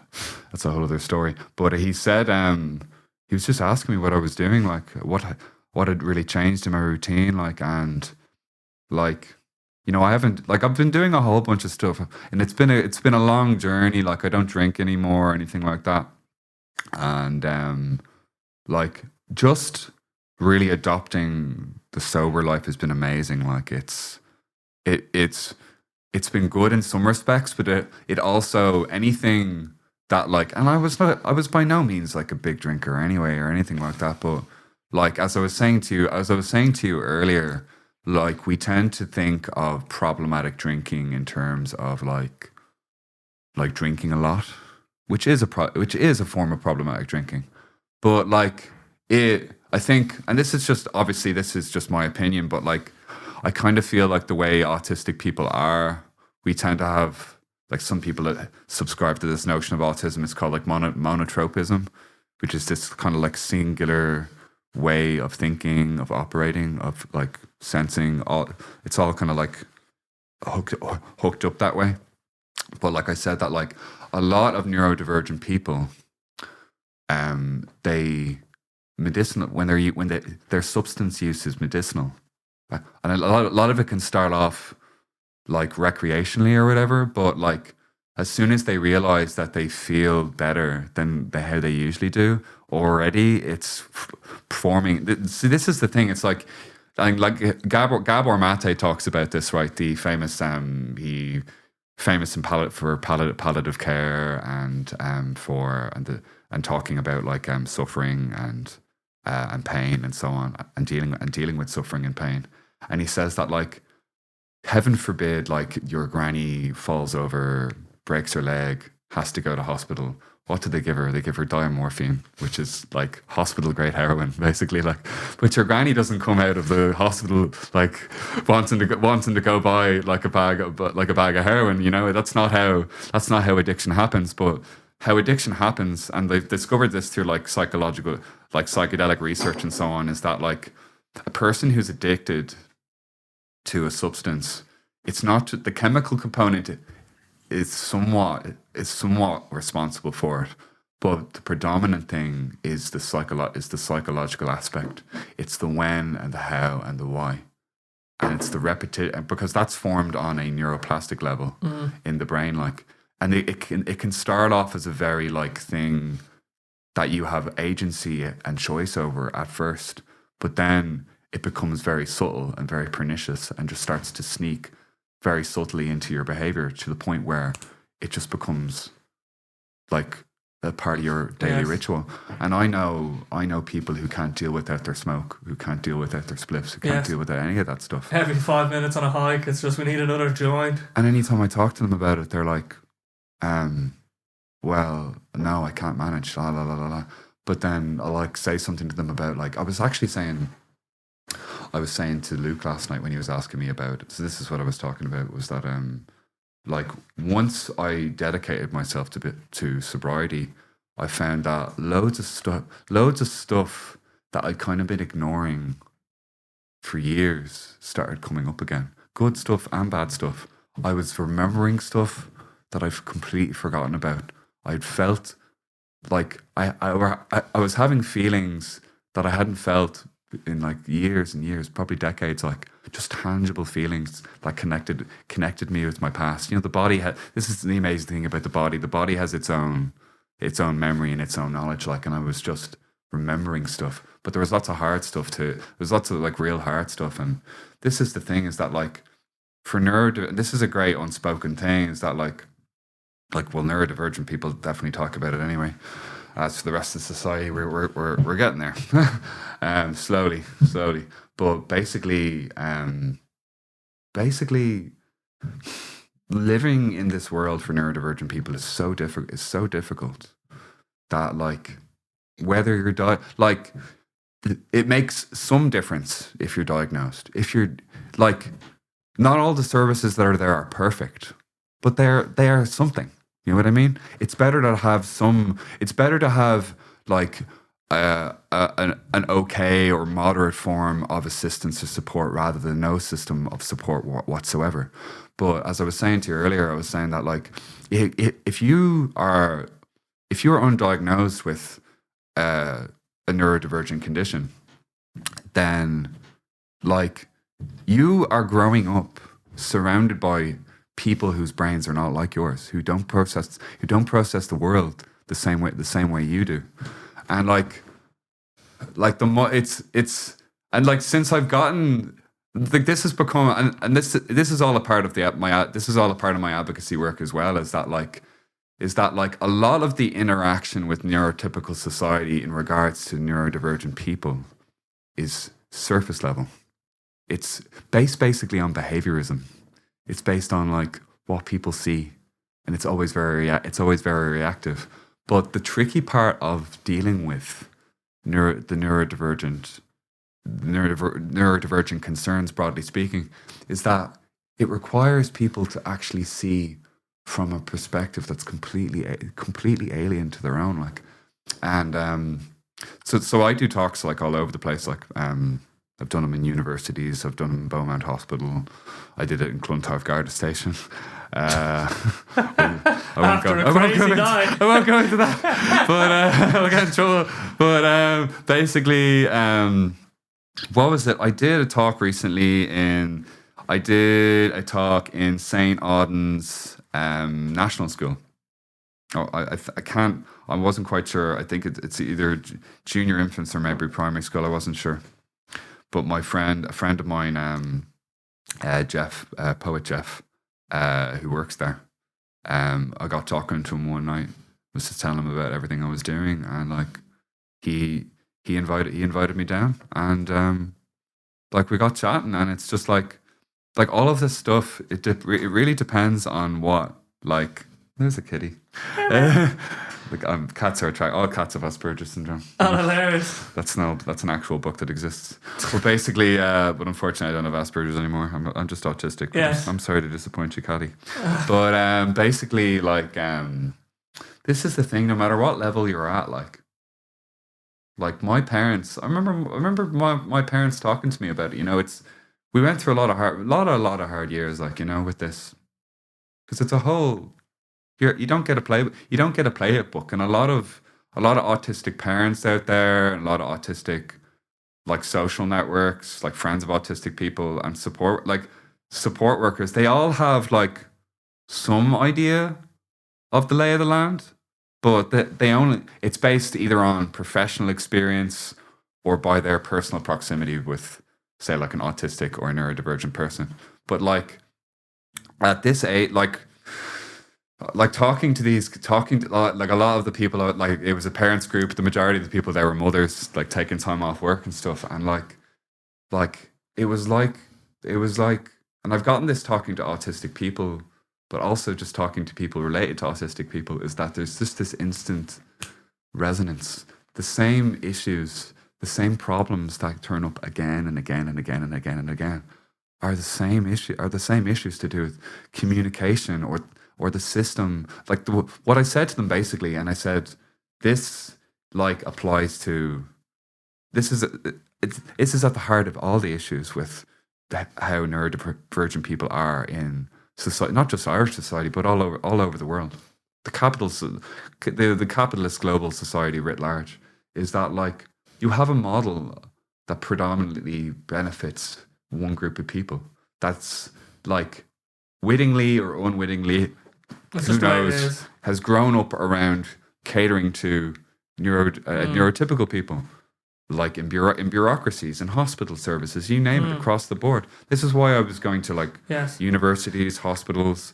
Well, yeah, it would automatically cater and select for people that would be good in those scenarios, which are good for the capitalist society. It's like being a foreigner. Society. Yeah. No, and this is the analogy I used when I was talking to the mothers. I was saying that like, it's like, and I've said this a whole bunch of times over the years. People ask me, what's it like being autistic in Ireland? I said, it's like being a foreigner in my own country. They're like, what do you mean by that? I was like, so this is what I said to them. I said, I, as an autistic person, have had to learn how to speak neurotypical. How many neurotypicals know how to speak autistic? I said the analogy of being a foreigner is like, and this is the mad thing. In a weird way, this is exactly why I've always had a natural kind of rapport with people from foreign cultures and so on. Because like when they talk to me, they're so removed from say if they've only been living here like a year or so on, they're so removed from what, say, the baseline Irish culture is. They don't know that I'm any different from any other Irish person, but Irish people will immediately pick up the difference and are just like, it's like I'm like, it was one of the earliest forums for like autistic people was called wrongplanet.org. I think it was .org. Yeah, wrongplanet. And that's a phrase that's turned up again and again and again. I feel like an alien. I feel like I don't belong. And so because it's not just a social phenomenon, like it's not just moving around the world and talking to people, but like the way we talk to people, even though we might use the same language, the way we use language, even if it's a common language, it's completely different. Like they did studies. It was kind of, they don't call it Chinese whispers anymore, obviously, because it's politically incorrect. But it's a game called Telephone, and they did like a study with like three they repeated it a couple of times, but basically the idea was they would like, I think it was like groups of 12, and like one group was neurotypical group, and then another group was an autistic group, and then the third group was a mix of neurotypicals and autistic people. And basically what they wanted to see was when they give imagine like a clock face, and they're going like this way. So they start at the top, and they're like looking at like, okay, they're giving a message, and they want to see how much like narrative drift occurs by the time it comes back to the starting point, depending on which group it's in. And basically, so like, because basically like groups that are alike have basically congruent modes of communication, because they look at language the same way, they treat language the same way, and that's not just on a verbal basis, but on an internal basis. This thing that a person A is saying means this thing. You know what I mean? That's clear. So like for neurotypical people, talk a lot by implication. They have this inbuilt system of like they communicating without using their words. What would be an example? Like, well, I mean, like it's like autistic people talk matter of factly. So like one thing will often happen is like when I'm explaining something to like a neurotypical person, like they'll listen to me and go, yeah, that's really interesting. But then be like, but what do you really mean? Yeah. And I'm like, I can't possibly explain it more specifically than I've explained it. And like, but like, like basically it's like a LinkedIn system. So do you know the way like when you're in a so like say take Japan. Japan's a great example, right? So in Japanese culture, there are, because for whatever reason, I've just started following like Americans living in Japan and just going, hey, look at all this crazy Japanese cultural weird shit. It's so crazy. Yeah. But basically, like, they are like all these things, all these like all this cultural phenomena. Like the Japanese are very like their social stratification is very rigid. Like, and the codes of conduct between peers and between inferiors and superiors are completely just locked in. And you can't escape that at all. Like, but the thing is that like this is the thing as a foreigner, if you arrive in a country like Japan, and like this is the funny thing, like I've seen videos from like Japanese like content creators, and they're just like, don't move here. It's like you'll hate it, like, because everyone like looks at like Japanese anime and they look at like Mount Fuji and so cool. The cherry blossoms, and it's just like you will not. It's like if you don't have someone here that you already know who is going to introduce you to people and show you and explain to you everything going on, you're not going to understand it. And the thing is that like very similarly, like that's what it's like for autistic people when it comes to trying to penetrate typical society. The typical society is that like things that are so commonplace that don't need to be explained, like often, and they're the sources of so many sources of misunderstanding. Like, is that like when I was growing up, I had terrible trouble whenever I was, say, working in a shop or whatever. Why I was fucking working in a shop. But like the manager would be like, Phil, put that jar up on that shelf there, and there could be like 6 jars, and I'd be like, which jar? And they go, the jar. And I'm like, what jar are you talking about?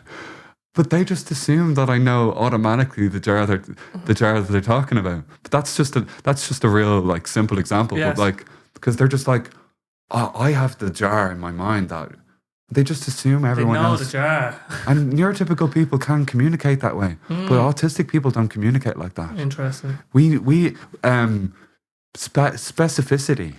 Yes. Specificity, being specific. My mom always likes to cite these examples, but when we were young, my mom would be like, Phil, go upstairs and get the pen from the shelf. And I'd be like, what shelf? Where is it on the shelf? What color is it like? And like my mom will give me, she wouldn't give me the instruction, and my dad's just like, he's not going to be able to find this thing at all. Like, and my sister, she's always sent my sister up, and my sister would have it in like 5 seconds. She wouldn't need to be told where it was. She'd know exactly the shelf it was on. Yes. And exactly, oh, there it is. But I would need demonstration. And it was only after, like I'm 38 years old, and it's only after a year. It took me an excruciatingly long time to assimilate enough patterns and demonstrations and iterations of each and every given moment of existence you could think of. Yes. And I'm now at a point where I've had so much of that. Remember we were talking about our practices earlier, that practice and attainment aren't the same thing. But I've been doing neurotypical for so long that like I can basically go into like social situations and quickly gauge, this is the way I talk.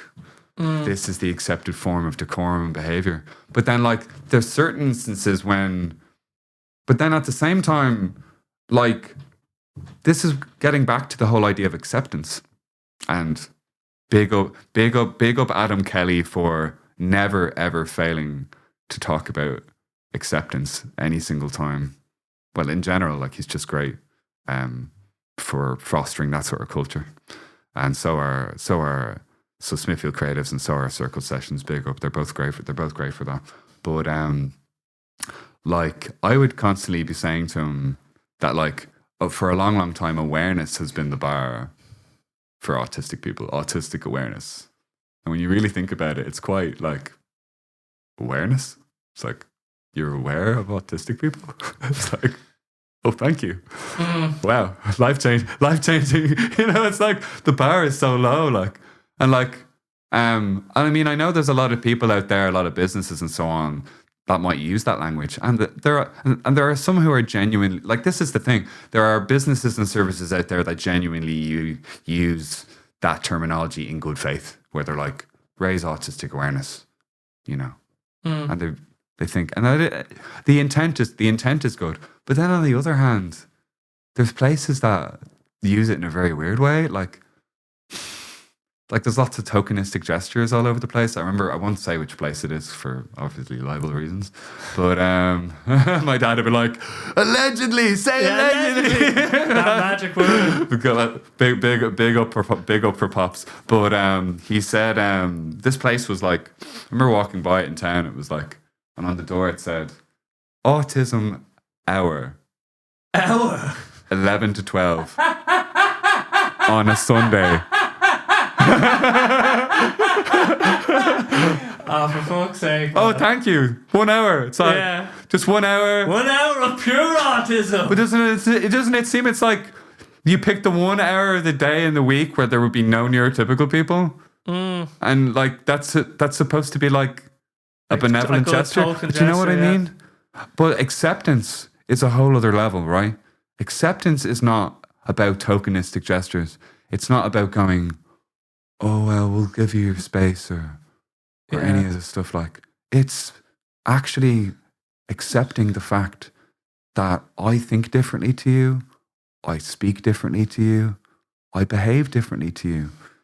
Your sets of interpreting behavior are not always correct and are wrong if you are blindly applying them to people of different neurotypes, particularly people who are not versed in how you communicate or process or do any of those things. I happen to be, but I needed to be. Like the analogy I used with my friend the other day, I was like, imagine you were from Iceland and you were parachuted from a plane in the middle of the night into the Chinese countryside. You don't speak Mandarin. You speak an ancient Viking language. You don't know how anything works. Yes. Where you are, how does anything work? You know what I mean? And none of it's explained to you. But the thing is, over time, you might learn what the customs are. You might speak the language, but at the end of the day, you'll still be an Icelandic guy in China or girl in China or they in China or non-binary in China. You know? Let's be complete here. But you know what I mean? So this is the whole thing, is that like the cultural framework is always so one-sided. Like for a long time, I accepted it kind of over the years at face value that I was the one who had to do work towards fitting in. I remember when I was young, like really young, and I just kind of thought, like I had some idea I was different, but like I basically lived in my own world that it had its blessings, you know. Like for a long time, I was too socially naive to really understand where people were like being mean-spirited to me or bad to me, and that kind of like unfolded over many years. So like there were people I met over the years that like I didn't even know that like there were times when there were certain people that I thought even up until maybe a couple of years ago that I was friends with. And this is the thing, it's like I have poetry written about the subject of autism, surprise, surprise. And like basically like there's a lot of stuff about my early youth, right? But and people will talk about it like it's over, you know, like it's not happening anymore. Because unfortunately there's this attitude to autism whereby when you're an adult, your supports just kind of fall off a cliff. Your supports just kind of fall off a cliff, like. And one thing that I've reiterated time and time again at all my advocacy talks, no matter whether I was talking to Gardaí or medical care workers or university students, was support. And support can come in the form of your friends. It can come in the form of your family. It can come in the form of your group peers. Like I was talking actually the other night. See, I did a poem. I did a poem for Adam Kelly. I did a poem not just for Adam Kelly. Yeah, this is I love you, Adam, but it's not just for you. Private show. But in the back. I said to him that like there was a piece I performed. I actually have it in my bag. Yes, please. It's relevant right now. Yeah, that sounds good. Into the magic bag.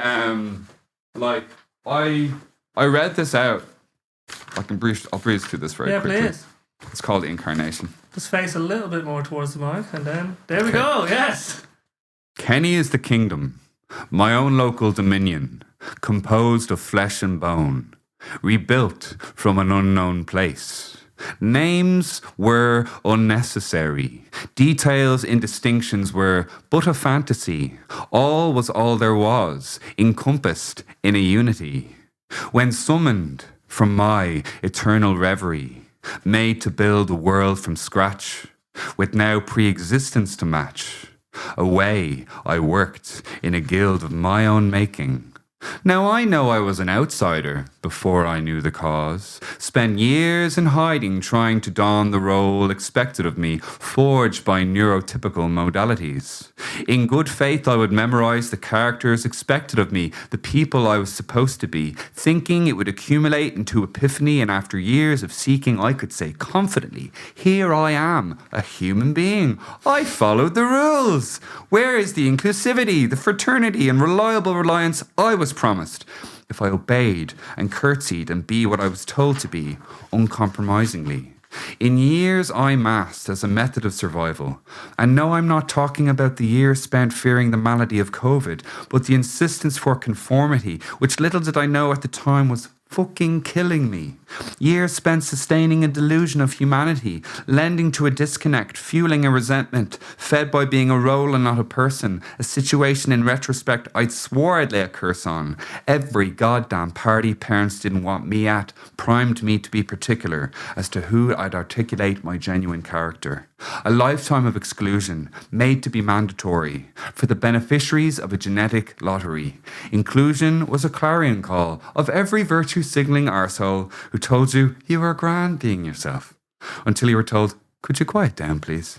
Language isn't universal, and among the lists of words I disdain passionately, I bite my thumb and flip the bird unabashedly to this imposition of conformity, asking me could I perform and pretend not to feel singled out? Could I only move and vocalise at the prescribed times, please? Countless times I fell by the wayside, deprived of a theory of life in which I could rely, before I knew to redirect the energy inside so it wouldn't explode in meltdowns and outbursts of non-contained fury. And all will be oblivious to the happiness or sadness in me, until I leapt forth happily or sorrowfully, my peers would shuffle uncomfortably, from Montessori all the way to Maynooth University, admonishing repeatedly, could you stop being antisocial, please? Little did they know. The cracks had started to show long ago. Age 16, after years of waking up as if my heart had been restarted, I resolved in that instance to audibly exclaim in higher case lettering, fuck this shit. 19 years on, after too many close calls and endless pitfalls, here is something that might stick. I'm not a prick. I'm fucking autistic. Accepting who I was as redefined and returned this person to his purpose.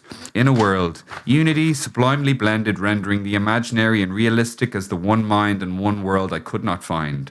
When silence found its place, the vista stretched out in a space, infinitely extending outwardly and inwardly.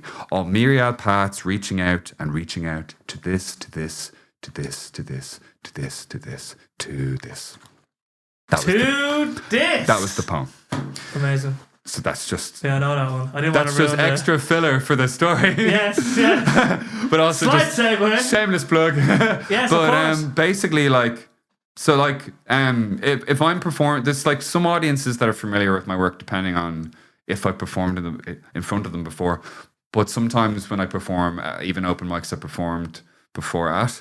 Like there'd be lots of like unfamiliar people, so I always do another round of like the average. Yes, of course. Whether it's that poem or you never know, you're gonna find new myriad, you know. But this is like I launched a new video piece last year with the support of the what was it? The Culture Date with Dublin 8. You were performing. Yeah. You were performing it. Feel Fest. But but basically.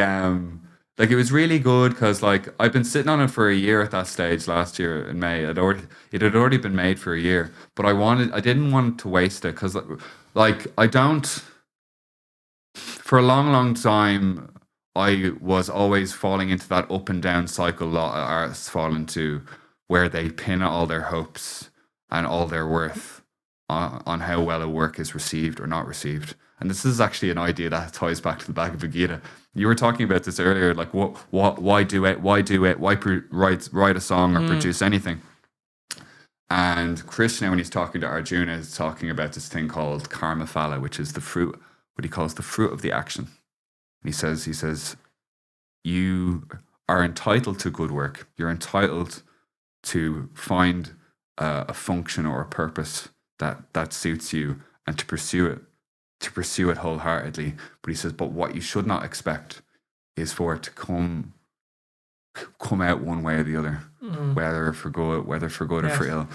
That the thing you are focused on is the thing itself. Yes, is the good of it itself. So it's like, for its own sake, which is a genius idea, because when you realize that when you're not subjecting yourself to the ups and downs, to the undulations of good or bad fortune, and you're just pursuing what's good, as concerns your life, as concerns your perceived function or purpose, you pursue that thing wholeheartedly, and you're like, right, that's done, on to the next thing. So for me, when I made that piece, because it was a neurodivergent piece, and when I wrote that piece specifically, like, it had specific references. I mean, people who are neurodivergent probably picked up on it anyway, but there were specific references to Asperger's, autism, being atypical, neurodivergent, because like it's important that people who are different see themselves in the culture and are recognized in the culture, because like it's a very easy way to make people feel accepted, is to include them them in your work. And they see others out there in the world because they're in the story. I remember we were talking earlier about Alan Moore and so on. If people, I want people in 100, 200, 300, 400 years to be looking back on, this is when they started writing about autistic people in poetry, you know what I mean? And I want people in 400 years, I want autistic people in 400 years to be like, imagine back then we were still treated differently, like we weren't treated the same. And this is the thing. Like it has to be beyond my own personal scope. Like it can't just be for me. Like, because I've done that whole thing before of tying my fortunes to whether people like me or dislike me, and like I've done that merry-go-round. Yes. Not interested. Like popularity contest. You can like me, you can dislike me. I don't care. I'm not wedded. I don't need validation. I know who my friends are. Let's just put it that way. But basically, like, and also as well, the person who filmed it was neurodivergent. Like the main character in it, Dave McGee, wonderful. Performative dancer. Interpretive dancer. It's hard to even describe. They're quite amazing at what they do. Let's just put it that way. I'm too ignorant on the subject to really know. But I've known them for many years. I've known Dave McGee all the way back to Exchange Dublin. That's where I met them when they were first doing exhibitions of their work in the Exchange Dublin Art Space, which is now a Italian cooking school. Thank you, Dublin City. So basically, like they're neurodivergent too, and it was and then the person who filmed it was neurodivergent, and then the funny thing is, like, my speed, the words I'm talking are me. They're my words. I'm saying them. But in the video, I'm in the video, but I'm not the main action of the video. I'm in like the back. I'm in like the back of the video, and the whole thing is supposed to be like a hidden commentary on like movement and the way the world's interpreted and stuff, and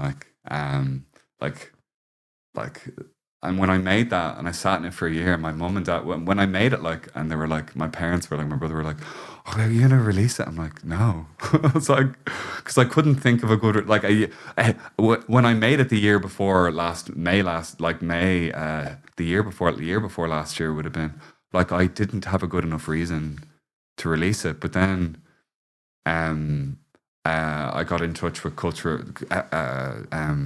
Date with Dublin 8. And I said, basically, like, I wanted this to be a reason, an excuse to let different-minded people, or like interesting, unusual people, let's put it that way, neurospicy people. Me and Luke have taken to using that term a lot now. The recent term I came up with was heterospicy. I'm not heteronormative. I'm heterospicy. But basically, like, and again, this tied back into that whole thing of wanting people to be seen in the work, and for rather than it being a like, obviously, I was delighted that I got such a thing done. It's the second video piece I made, like, and I was delighted, like, to see it done. But for me, it was the fact that something was permanently etched on the record, that something was there for my immediate peers and for anyone who would care to look, because it's consequential not just for people who know what they're looking at, but particularly consequential for people who don't know what they're looking at, because it provokes questions. Yes. And you can see even in that work, my tone is not flattering. I'm not like, please give us human rights. Yes. I'm just like, fuck you. It's this has gone on long enough, because this is the thing. But like, there's different ways of presenting that. Like, and I've written different, and like, there's a poem, and it's so weird because I'm talking about all these things, almost like these different poems almost occupy like a common universe of experience. Yeah. So like, say that line, every goddamn party parents didn't invite me to, prime me to be particular as to who to articulate my genuine character. Like, that relates to the poem. I don't know if you remember hearing the poem Party. Mother, what was it? Mother's mother, half cursed utterances, not that brat again. And it's a short poem, but it's the exact same. It's the exact same sliver of experience. But you see how the way in this piece it's merely a part of the stream, because I'm focusing on a wide scope. Whilst when you're using a short piece poem, you're honing in on like a very specific piece of experience. Because describing something specifically in a short form is useful, because you're giving people like a snapshot. And for me, like, poetry is about giving people that. That's the importance of literature, is that, like, or of art, is you get to. It's almost like you're in that person's shoes. You're seeing a perspective for a moment, which is something autistic people struggle to communicate to neurotypical people, because too much, unfortunately, is colored by what the neurotypical person thinks we're saying, when in fact they're not really picking up on what we're saying at all. Like it'll take, even through my work, I've had like that stuff is hard to write. Like, I wrote that. I was talking to Adam about this the other day. I said that not all open mics are made equally, and like some aren't ran, some aren't, like, obviously I've already said on the record, love Smithfield Creative. Yes. Love Circle Sessions. Okay. If you're not on that list, you're in trouble. Not many messing. There's not really that many anyway. We won't say anything. Yes. But basically, shots fired. But basically, whatchamacallit? Yeah, well, I'm sorry, but like... Yeah, it is what it is. People will set up these groups kind of looking at them as their own pet projects, and they'll use all the lines. Like, remember that line I used? Inclusion is the clarion call of every virtue, sigma universal. It's the virtue. It's the virtue singlet. When I wrote that, right, a lot of those references are real. Yes. Like, everything in that piece is real. Like even the stuff that's embellished in a artistic way, they're specific. They're record. This is the reason why I'm writing these things, is that they're records. So people know these are experiences that autistic people have had in social spaces. Yes. And this is the thing, is that, like, thankfully there does seem to be, in certain regards, like a burgeoning culture for neurodivergent people, which is just like a pleasure to my heart, right? So the other night, this is the reason why I read this poem in the first place, before I went on this beautiful, beautiful tangent, if I do say so myself. But basically, what was it? The reason why you might have... Yeah, so I was talking, I performed that poem last Thursday up in Board, which is where Smithfield Creatives now is.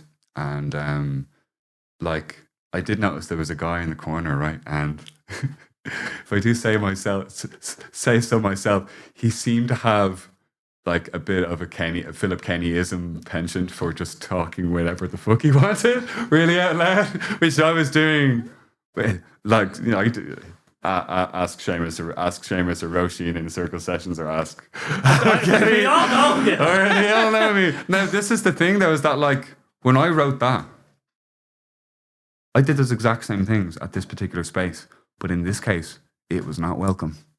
You know what I mean? And I was shut down, and I was told, like shushing a neurodivergent person, just telling them to be quiet or to shut up. Thankfully, that hasn't happened too much. Oh, interesting. But that is like, that's a no-no. Like that's, because like when I'm, like I've been in spaces, right, where like I'd feel so comfortable that like I'd let down, like I have to, like unfortunately, like masking is a survival mechanism for neurodivergent people. We'd love to live in a world where we could just be ourselves in any space and like not have to worry about it.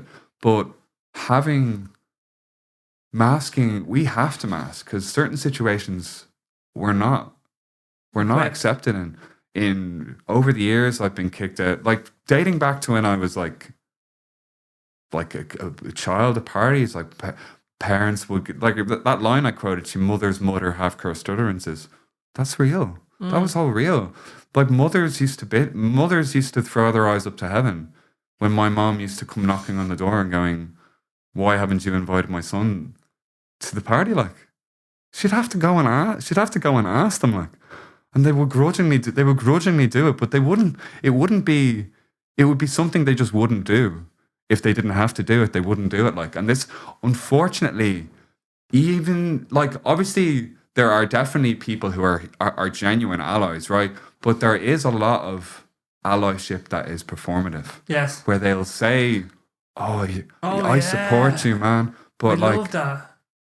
These same people won't invite me. They won't. I'll be like, and this is the thing. Like rejection dysphoria is a real thing. Like, and it's like, so like autistic people and ADHDers and loads of people like us, like we go through that.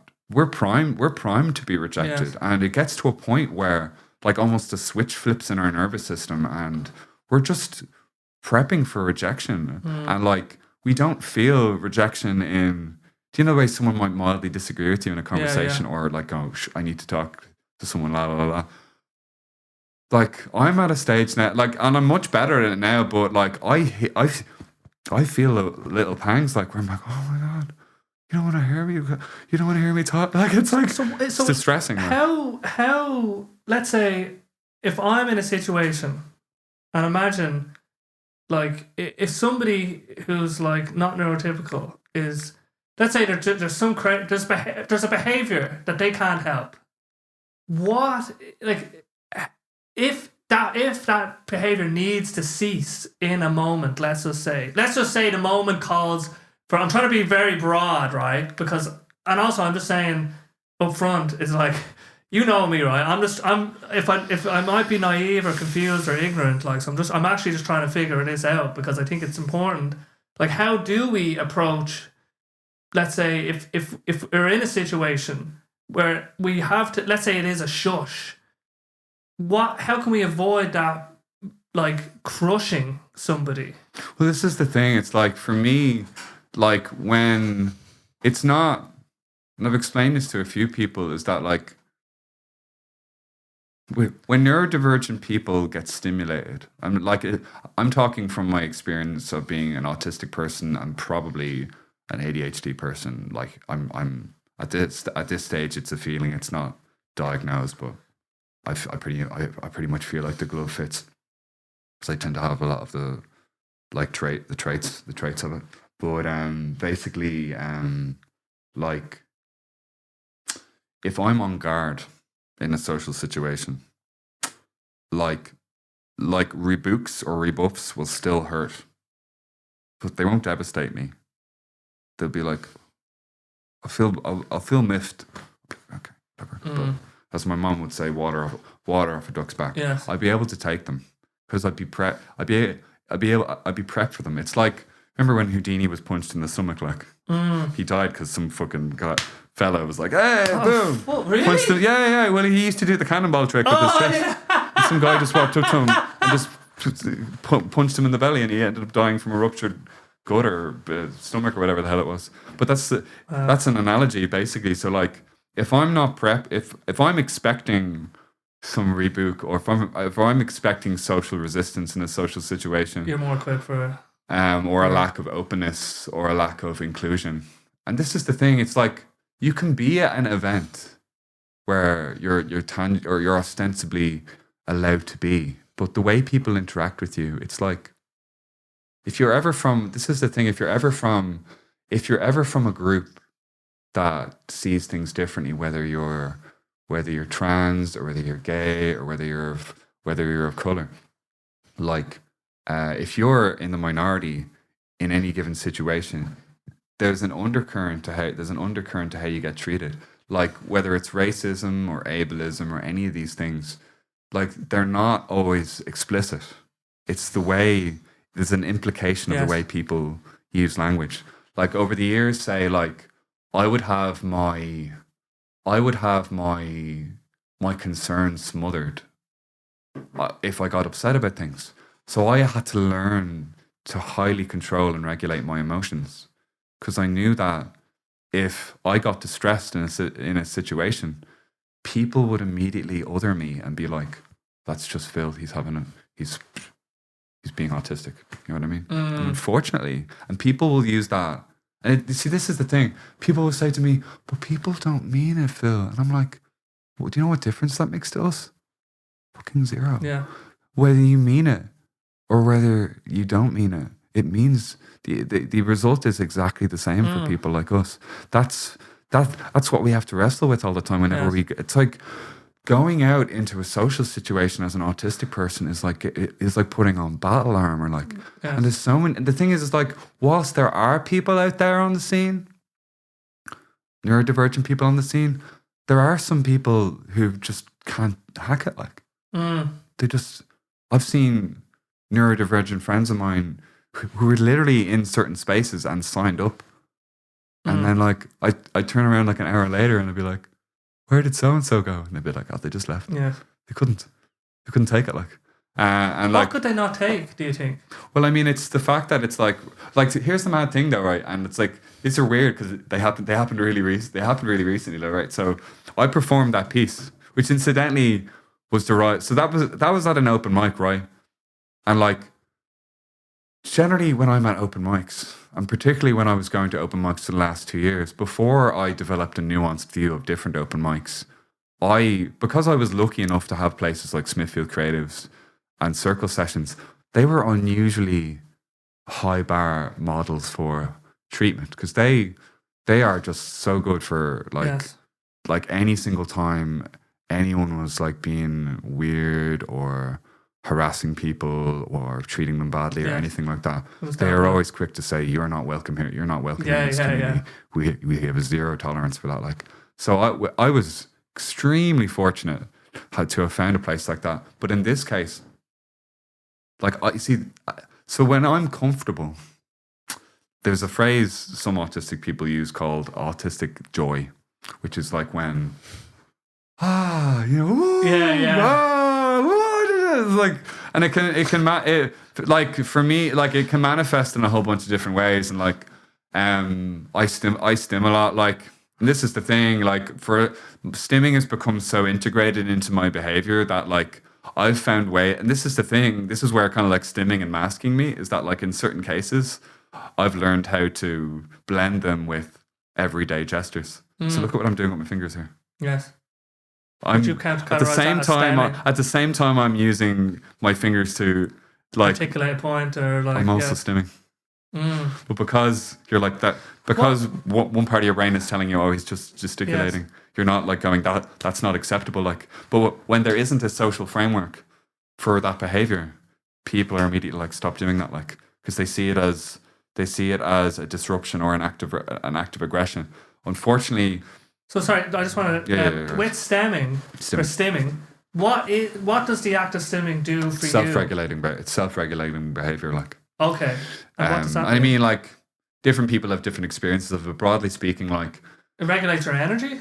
Yeah. Okay. So like autistic people experience the environment differently. And obviously no two autistic people are the same. Of course. And it's like, basically, for me, the older and older I got, because I'd always done something like this, like dating back as far as I can remember. Like I remember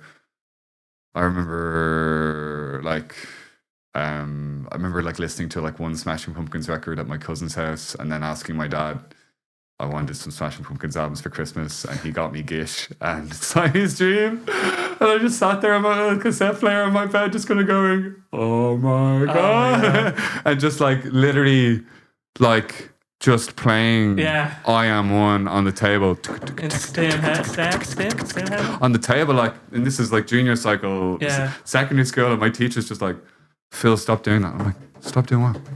Like, it was so seamless to me that it's like, I didn't even know what she was. I didn't know what possible thing I could be doing that could be like doing anything like.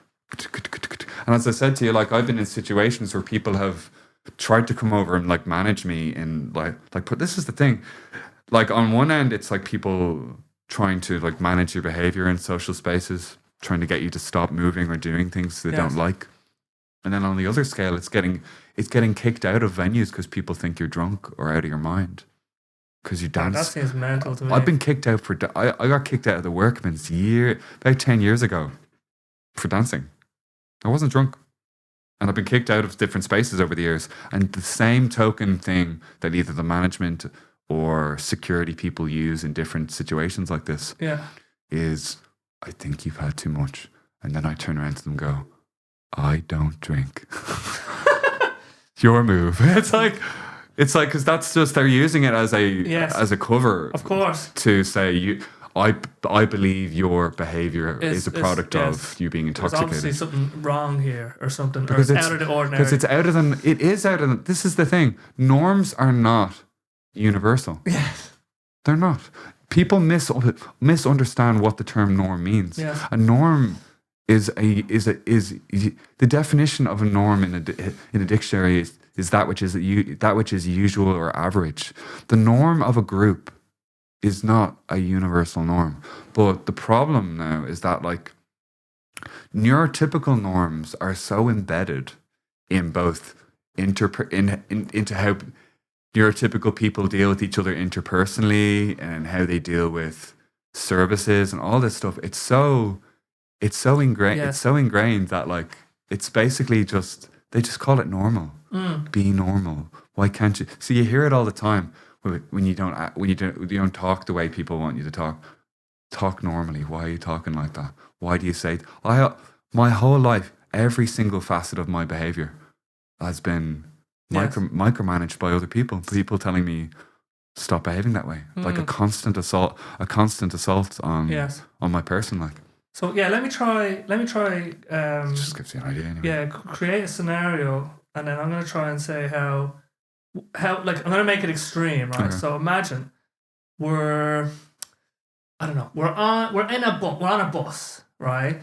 And I have my earphones in, and I have my pens, and I'm banging out like and little like unbeknownst to me, someone's died behind me, right? Let's just say I'm just doing extreme because I want to find out where this will help us understand this a little bit more.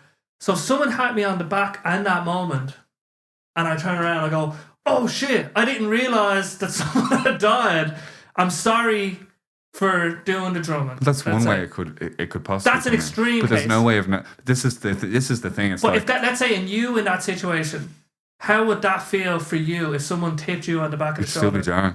Yes, that's so okay. That's so interesting. Because I'm in my own work. Yes, and I am the whole thing. And there's so many paradoxes to the way, and this is the thing. It's like this is the problem. Like whenever neurotypical people try and make sense, credit to them. At least some of them actually try. But like, unfortunately, if you keep trying to relate it back to your own norm, yes, you're just staring at your own belly button. You're not. I'm not saying my way is the right way of doing it, but yes. What I mean though is that like if I explain that to people and say I'm going to react badly to that, they're like, you can't do that. They'll say something like that to me. Oh, okay. And I'll be like, that's not something I have any control over. Yes. Like when I'm listening to, so when autistic people, I don't know, I can obviously caveat, I'm not a universal representative for autistic people. I just know my experiences and the experiences of people I've either known directly or indirectly and what they've told me, you know.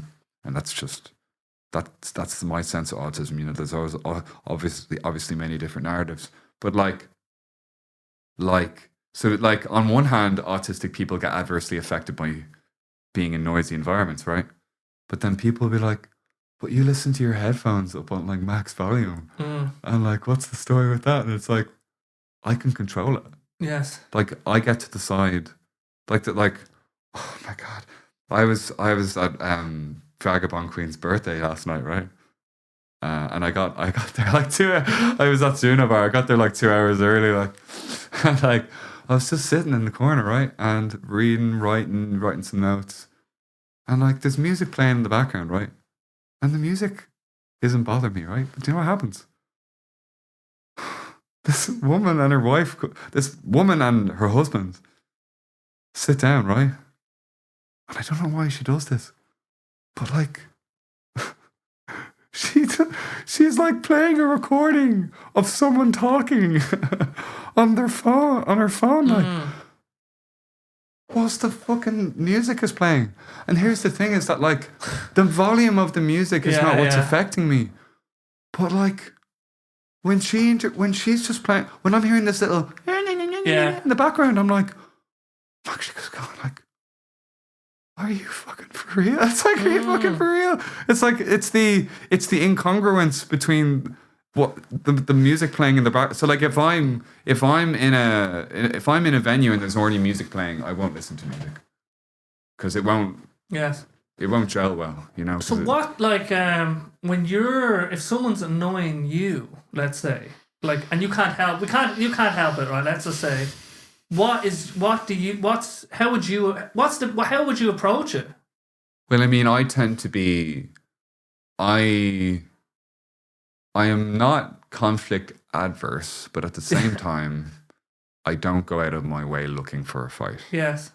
But because I've had to like negotiate this thing, it's like I'm a very peaceable person at heart, very loving person at heart, but at the same time, I've had to learn to develop a bit of a thick skin with people because people will take the mick with you, like particularly when people are acting in bad faith.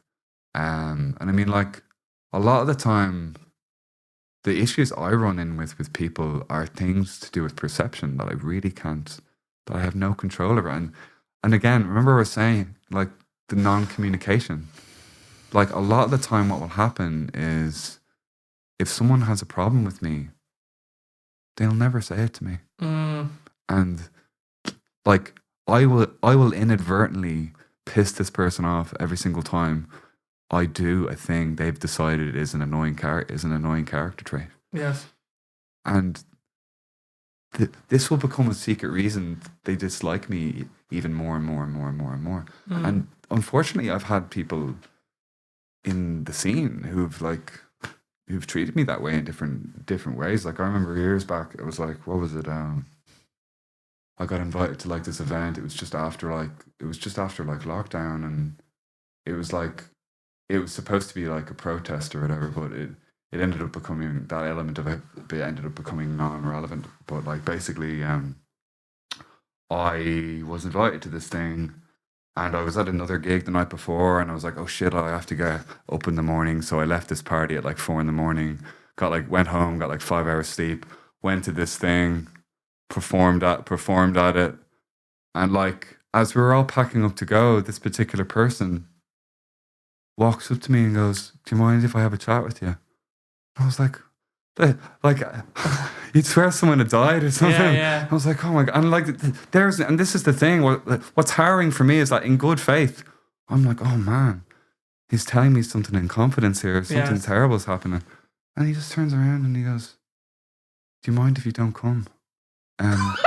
Sorry. I'm so sorry. I'm not even joking. No, laugh away. It's enraged as well. He literally said, do you mind if you don't come? And he kind of half-arse fumbled and went, basically there's like social, this is how stupid he thought I was. He would like he was making it up on the spot, like I could see him do it, like my God. social distancing, there's not enough room for you. And then he just went on ahead. And then as I was getting ready to leave, another one of our party who'd been performing goes to me, are you coming with us? And says to me, I say, oh, well, so-and-so says I can't, social distancing, I can't come. They go, don't mind him. And I turn up, there's no fucking social distancing. It was a fucking lie, like, just like I knew that anyway, but like. But just thinking you're a fucking idiot or something, as in that you couldn't see through, like, oh, his idea maybe of you was so low. Exactly. That's what it felt like. They treat you the way they think. Yeah. Oh, he's just that would. It's still based on their point of view. Yeah. Like they're talking, like me talking to a dog. Like, who's a good boy? But that's. Remember what I talked about? Ableism is not always explicit. Yes. Like, you can't be in this nightclub or whatever. Sometimes it's just like, oh well. Oh yeah. It's this weird. I'll deal with that. Yeah. Yeah, that must be hard. Well, this is you don't really belong. Like, to say that to a fucking autistic person is just. Well, to say that to anyone, I think. Oh, you're rejecting me from the It's like, I've done the poetry for you now, and you want me to leave. Like it was so transactional. Like, yeah. I think that's just terrible in general. And that does happen.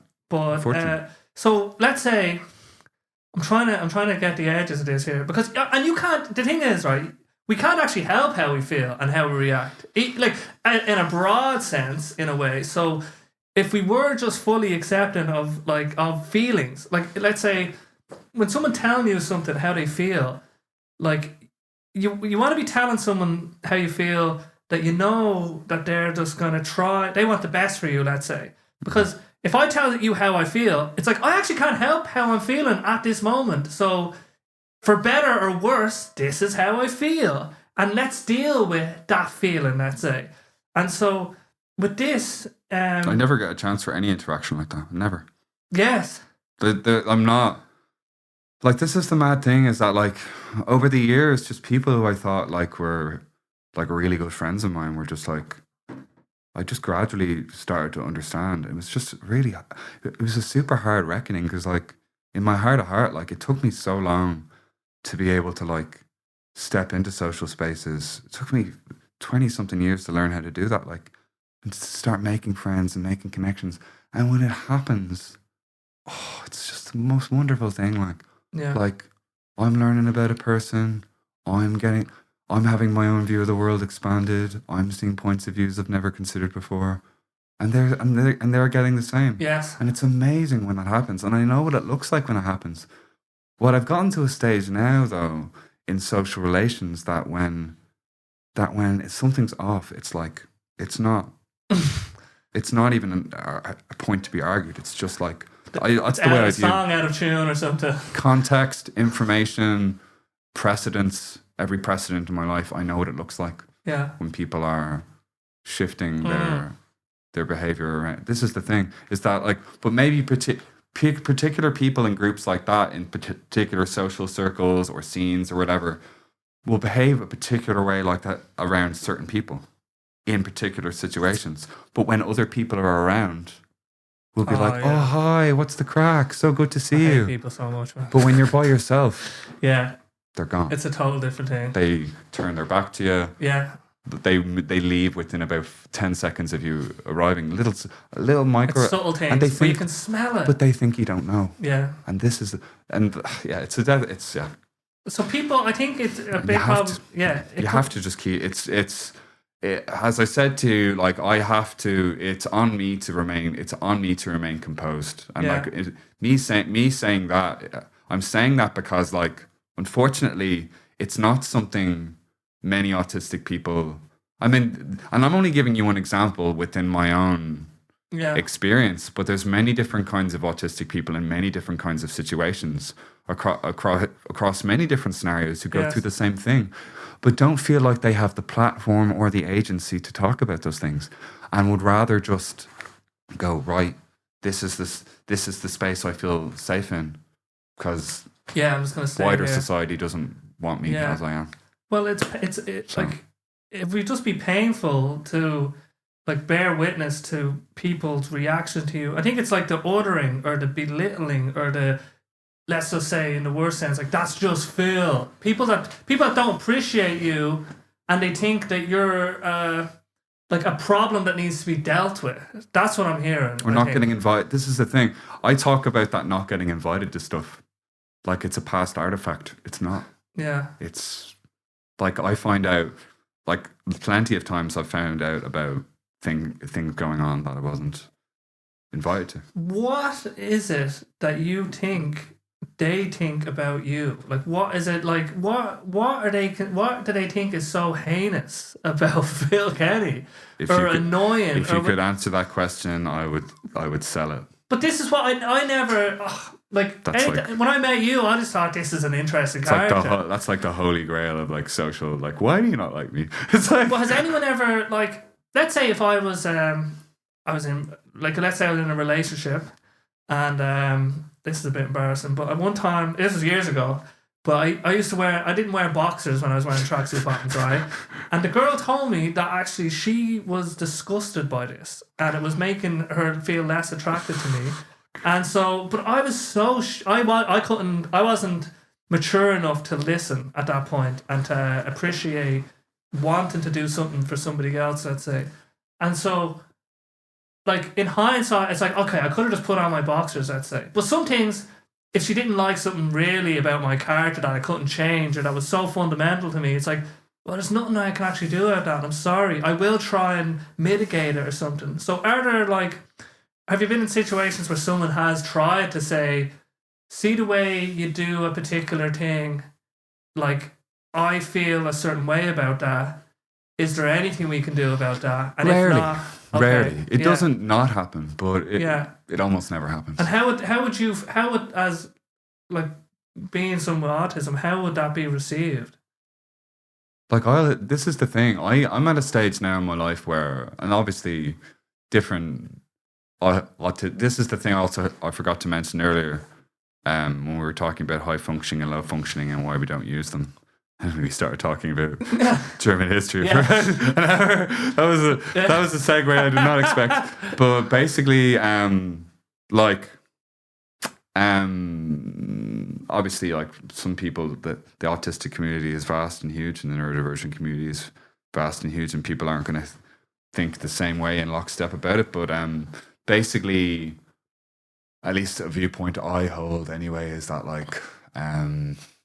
Rather than talk about a person being high functioning or low functioning, which is ableist anyway. Like, do you know all high functioning? Like, when people ever, like, I've had people tell me I'm not autistic because I was high functioning.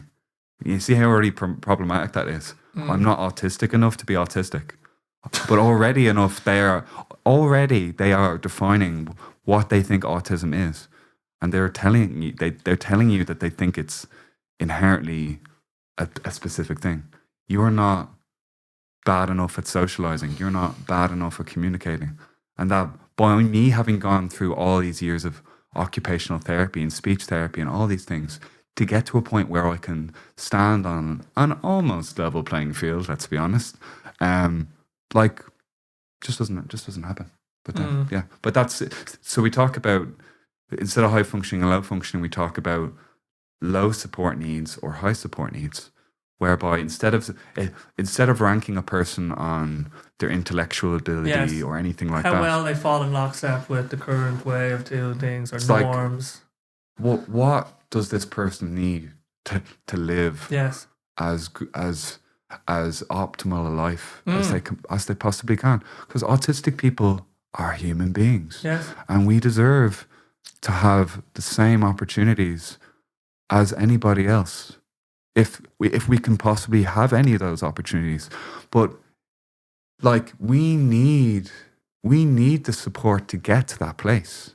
But like there's a hesitancy in some, like even back in the day, say when my parents were looking for support for me, like it was always a grueling process. It was like I remember only a couple of years ago, I remember one autistic father was saying that, like, what did he say? He said getting assessments or getting support for his autistic kid was like an obstacle course, except when you got to the end of the obstacle course, you just ran up against a big brick wall. And like, that's not. See, when people hear something like that, they think that can't be, like, that's hyperbolic. Like, that's not, like, that's, people feel that way. And that's not just him, but my parents went through the same thing. It was like, the moment you resolved one issue with something, like obviously I have my issues, and many autistic people have their issues at one thing or another, depending on who they are or how they've grown up or what they have difficulties with. But like, what compounds the difficulty is the lack of response, or the lack of willingness to respond to our needs, to flex to our needs, because the system doesn't like to adapt to other people. It likes to be.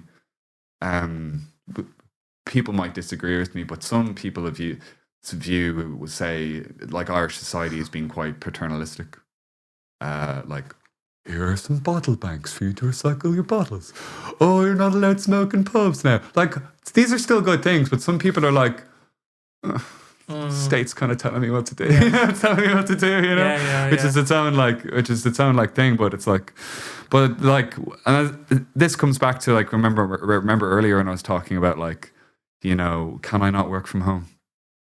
Like, is my presence in this place really vital? Required? Now, obviously, some autistic people will want to work in an office, and obviously, this is the thing. I'm by no means the exemplar of autism. There's so many of us out there. You're never gonna meet us all. But like, it's the support thing is huge. It's like I started off my life basically being a high support. So see how that makes so much more sense than saying I'm high functioning or low functioning.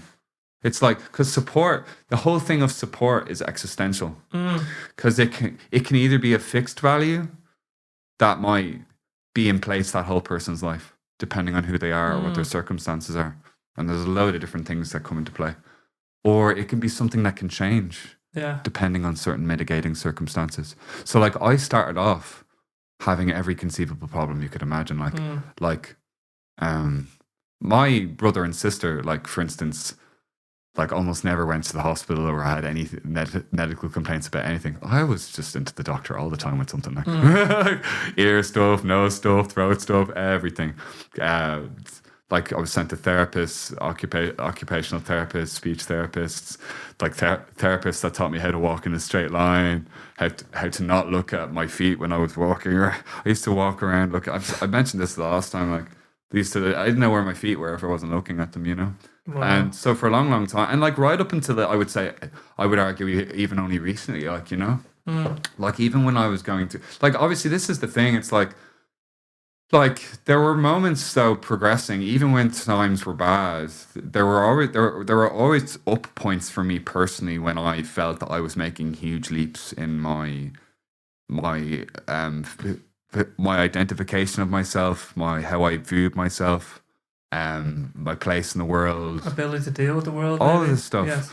But then there were some huge lows as well. Like, I'd be remiss if I said there wasn't. Like, and like, there were loads of different things going on. Everyone at the time in my immediate circle were doing their best. I was doing my best, but we were all.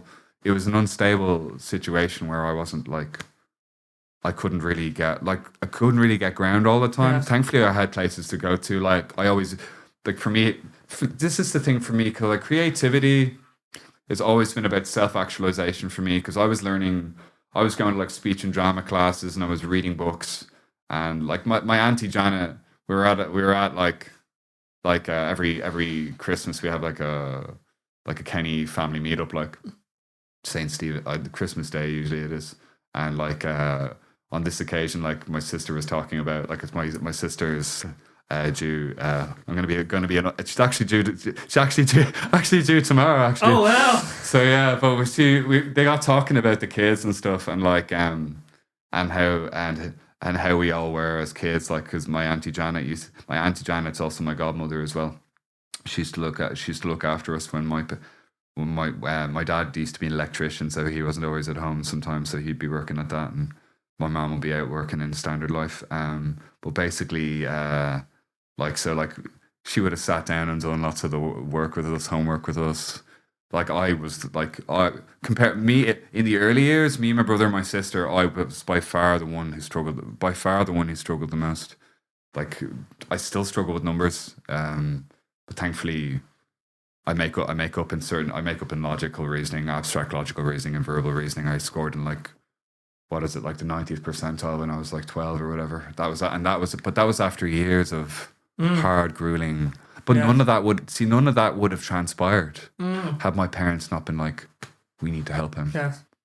Like and at first they went through all the typical things a lot of parents of autistic kids go through. They're worrying about stigmatization and like, which to be honest, given what I've told you, is like not unfounded. People are people like, but like an observation I have actually is just I guess when you're sitting here in front of us now and you sound amazing and your language is amazing and you're doing podcasts, you're out there doing poetry and talks, we forget the slog. Like when people see you, it's just like, what's he talking about? He seems like low support or whatever it might be.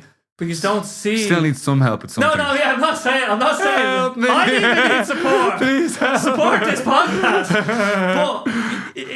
But so like when you're talking about, when you're speaking about the hardship, you're also speaking from that experience. It's not just your experience now. You're speaking about your collective like experience, I guess. Yeah. I just want to kind of. Yeah. No, that's it though. It's based on this is the thing. It's like nothing I say. Everything I say is founded upon, because this is the thing. And my mom, anytime I'm talking, anytime I'm at these talks, my mom will always be like, tell them how you used to lie when you were a child. Because I used to lie, but I was a terrible fucking liar. Oh, that'd be so funny. I was terrible. But the thing is that like, and this is again to do with like, because at an early age, because the mad thing about autism at the age I was when I was a child, was that like I was only vaguely, if even aware that of any difference at all. Like there were just things that would fly over my head. Like I was always disrupting stuff, no matter, but just being in a place. I never gelled, no matter where I was. Get chased in off the road for not playing with kids. Were like, I don't want to play with him. He can't follow the rules or whatever. Had terrible hand-to-eye coordination, stuff like that. Like, couldn't follow rules. Would have meltdowns at like birthday parties. It's just like no one wanted me anywhere. Yeah. Like, it's just too much trouble. Like, but like, that stuff informs all your experiences. Like, but in a weird way, like it made me. This is the mad thing. This is the mad turnaround. Was that like that organization Geel, right? Which I mentioned earlier. Like initially when we got to that, like it was just like my parents just felt, honestly, it was like a real turning point, because we were being listened to. And when we talk about supports, and again, this is something I reiterated a few times, like when you do these talks, when I do these talks, is like support. What support does your child need? What support does this? And this is the thing. Autism doesn't end when you're 18 years old. What support does this autistic adult need? And this is the thing. It's like when that support is there, when the person's being listened to, when all sides of that person's life situation are taken into account, both their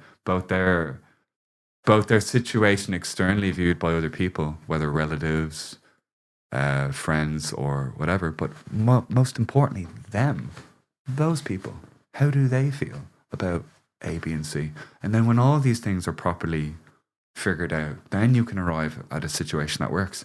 But with autistic people, and again, I'm not saying this to exclude anybody, but I'm not going to give an exhaustive list of people that I can't speak for, because I'm not those people, so it wouldn't be right for me to say. I'm just talking from experience.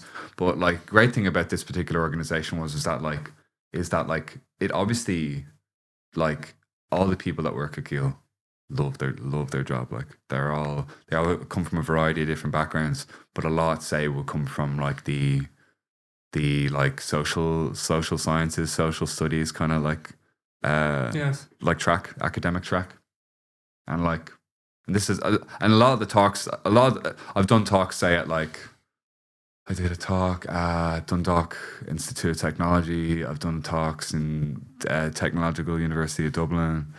Done talks all over the place. I've done poetry workshops with I can't remember the name. It's like a diploma program for young adults with like disabilities.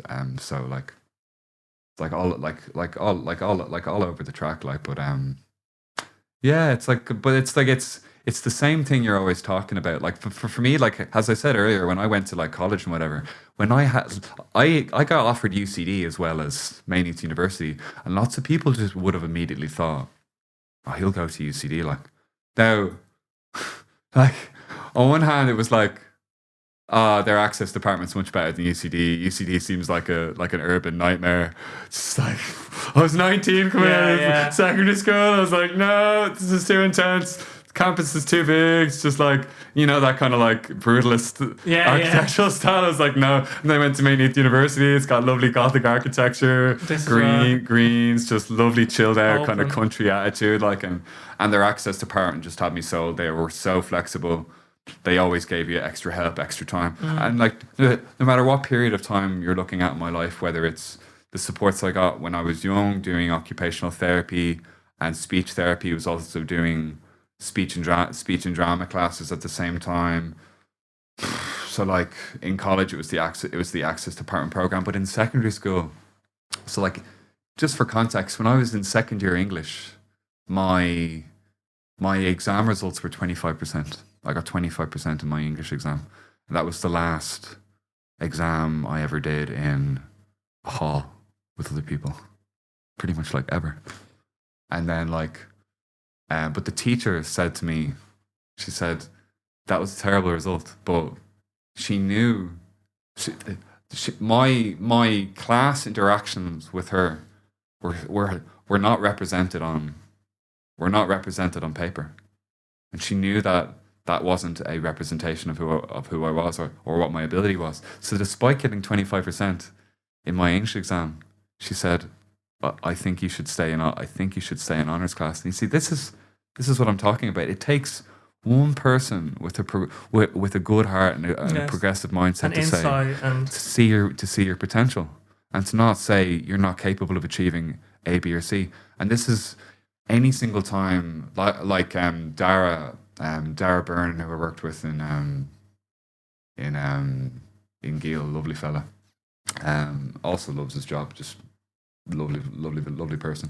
He said he always kind of rounds up. I always ask him to like flash me the 5 minutes. We have 5 minutes left. And he goes, 5 minutes. So, and then he'll be like, if there's any piece of advice you could give to, like, usually I'm talking to incoming new Geel support workers who are looking for advice as to how to best like be of use to their service users. And I say to them is that like, see their potential, like be optimistic about their potential, no matter who they are. Progress, potential, breakthroughs mean different things for different people, but they don't happen if you have a constrained mindset that says pessimistic this attitude. Person will never get anywhere. Yes. And you have to believe it's possible. And I've met plenty of people who thought that of me, but if not for my parents and my family were my primary support unit to begin with. And then over time that evolved into friendships and external supports and all of this stuff. There's a whole network of stuff. But my parents argued for me to get extra help for my junior cert exam. And what happened was that this took, oh my God, this again. This is what I mean. Every single time I needed some help with something, didn't matter where I was, in school or hospitals or anything, it would be like this long labyrinth. It'd be like a Greek Odyssey, like fighting monsters and forms and fucking people. Just I don't know how my parents did it. Like they're just absolute saints. Like, but basically, like eventually, I remember at one point they were like, because at the time, the only condition really at the time that was even vaguely catered for was dyslexia. So that's basically the only they were basically the only subsection of neurodivergent people that got any help with anything. Like, there's probably other groups that I'm not aware of, but that's what it was like at the time when I was growing up, anyway. But this would have been back in the fucking early 2000s. I was 13 in 1999 for context. But basically, like, my parents were like, yeah, so he needs help, and they were like, right, if he scores below a certain section on the verbal scale, he'll get help. My parents were like, you're not understanding something here. Phil has. I had an adult. I could speak and comprehend English like an adult when I was 12 years of age. Like, and they were basically saying, we'll only help your son if he's bad at English. And she's like, my parents are like, that's not the problem he has. Yeah. He's the problem. Like, I couldn't concentrate sitting in noisy. Like, when I'd be sitting in like a hallway surrounded by people going, oh shit, I'm gonna fail my exams, oh my god. Teachers walking up and down going, oh, every little piece. It's just like clicking pens. Oh, one time a bird flew into our book during one of our exams. I was like, I'm bollocks, I'm not going to be able to do this at all. Like, everyone's just like, ignore the bird. I'm like, ignore the bird. Remember the last time I was here? Like, yes. We were looking out the window and a fucking magpie flew by. Like, that's like, I noticed everything. Like, so my parents eventually got them to like play ball, and I got a separate room, and I got to do my junior cert on a tape recorder, and I went from getting 25% of my honours exam to getting an A1 in honours. That's mental. Because my diction was perfect. Yes. And they could hear every single answer. They could hear every single answer that I was giving. It reminds me of this. There was a study done recently of well, not recently, but it was MIT maths potential graduates, let's say, or undergraduates that are in MIT, and women did worse on the standardized tests because they had to sit in these tests that there was a perception that women were bad at maths, and women took that perception into the exam with them, actually. And then when they set up the constraints, where, like, let's say the test isn't based on the actual answers being right, it's about your problem solving, or they set it up differently, so then the biases that they were taking into the exam kind of disappeared, then they did better. So it goes to kind of show that, you know, the situation that you're doing the exam in, the environment, can dictate so much. And thank God that teacher seen that actually there's much more potential here. There's just the constraints of this room, and his experience in this place is not going to help. But you can see why, and this is like the numbers don't lie at all. Like, and it's like it's numbers don't lie. I mean, like, autistic people have higher dropout rates than the average population. We have higher addiction rates than the average population. We are more likely to be victims of crime, perpetrators of crime, because we end up getting, unfortunately, we're more likely to fall in with bad groups of people seeking fraternity or sorority or whatever the case may be, and then we'll fall in with people who will manipulate us, and unfortunately, like, and we're more likely to suffer from mental conditions, from distress, from suicide. Unfortunately, and it's like it's all too common. Like, in social friendship groups, familial groups, I don't think I know anyone who hasn't experienced it in some regards. And I would say that there's a high correlation. And like, I remember I was reading an article. It was about this doctor. He was like, what is the term for it? It's like someone who specializes in administering anesthetic. Anesthesiologist? Yeah. I always have trouble with SSN, so I just slur them for days.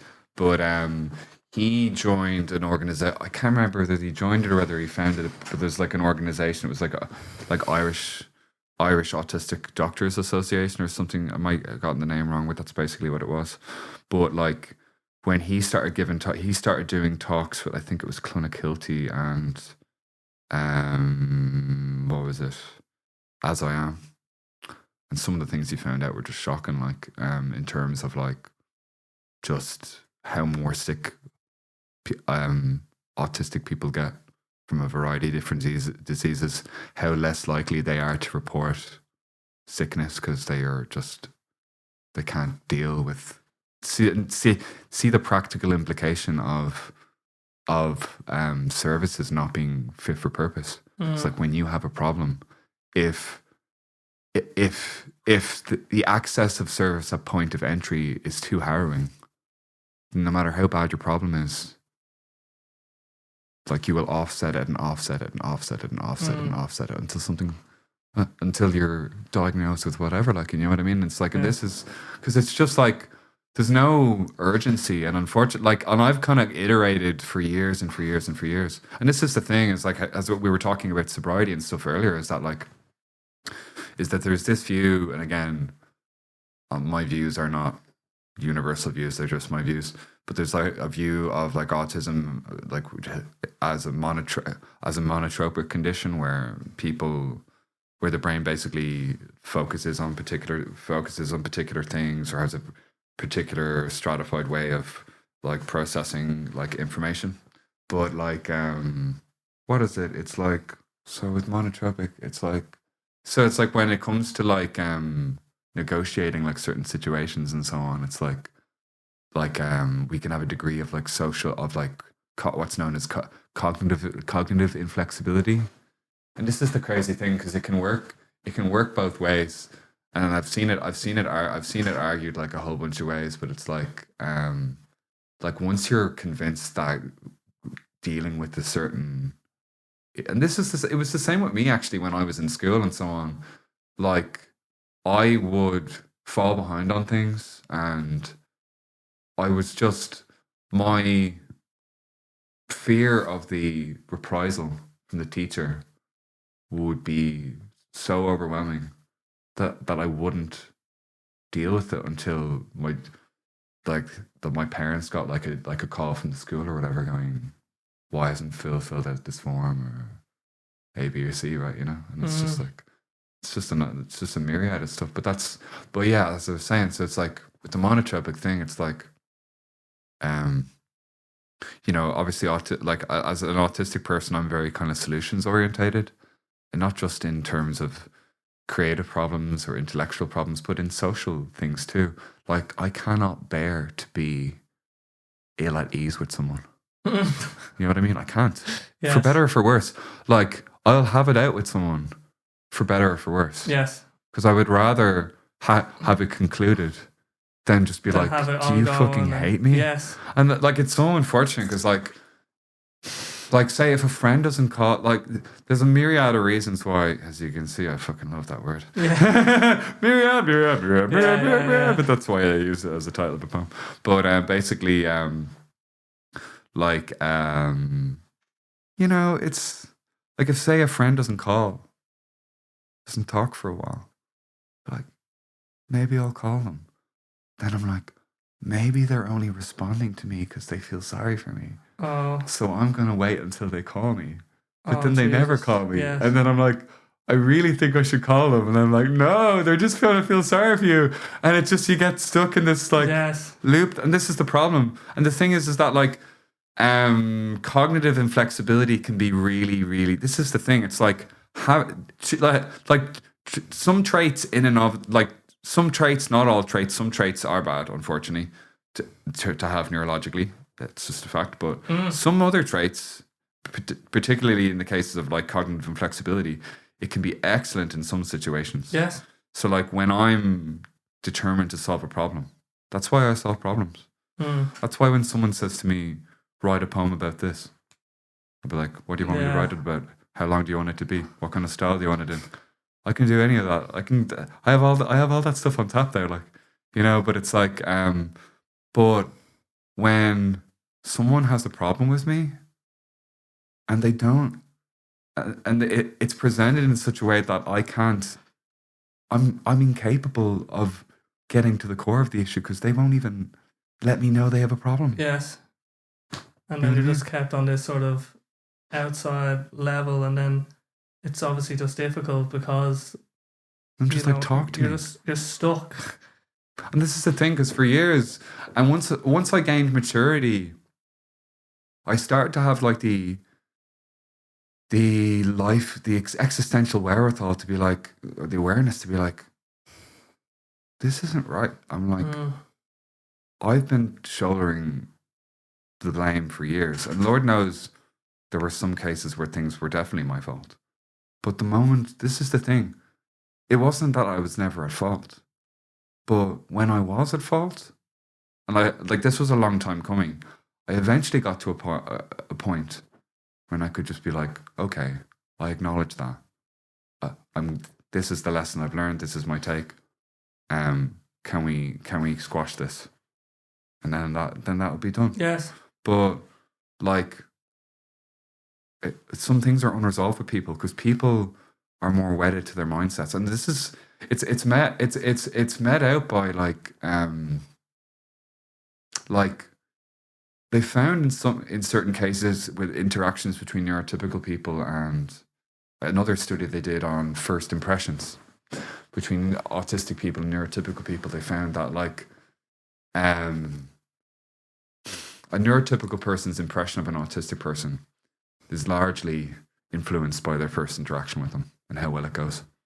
But if you consider, say, just taking for example how I so when I'm an information gatherer, I'm a pattern observer. I do it actively, I do it organically, so it's through observation. So obviously there's the social pattern of every person I've ever met.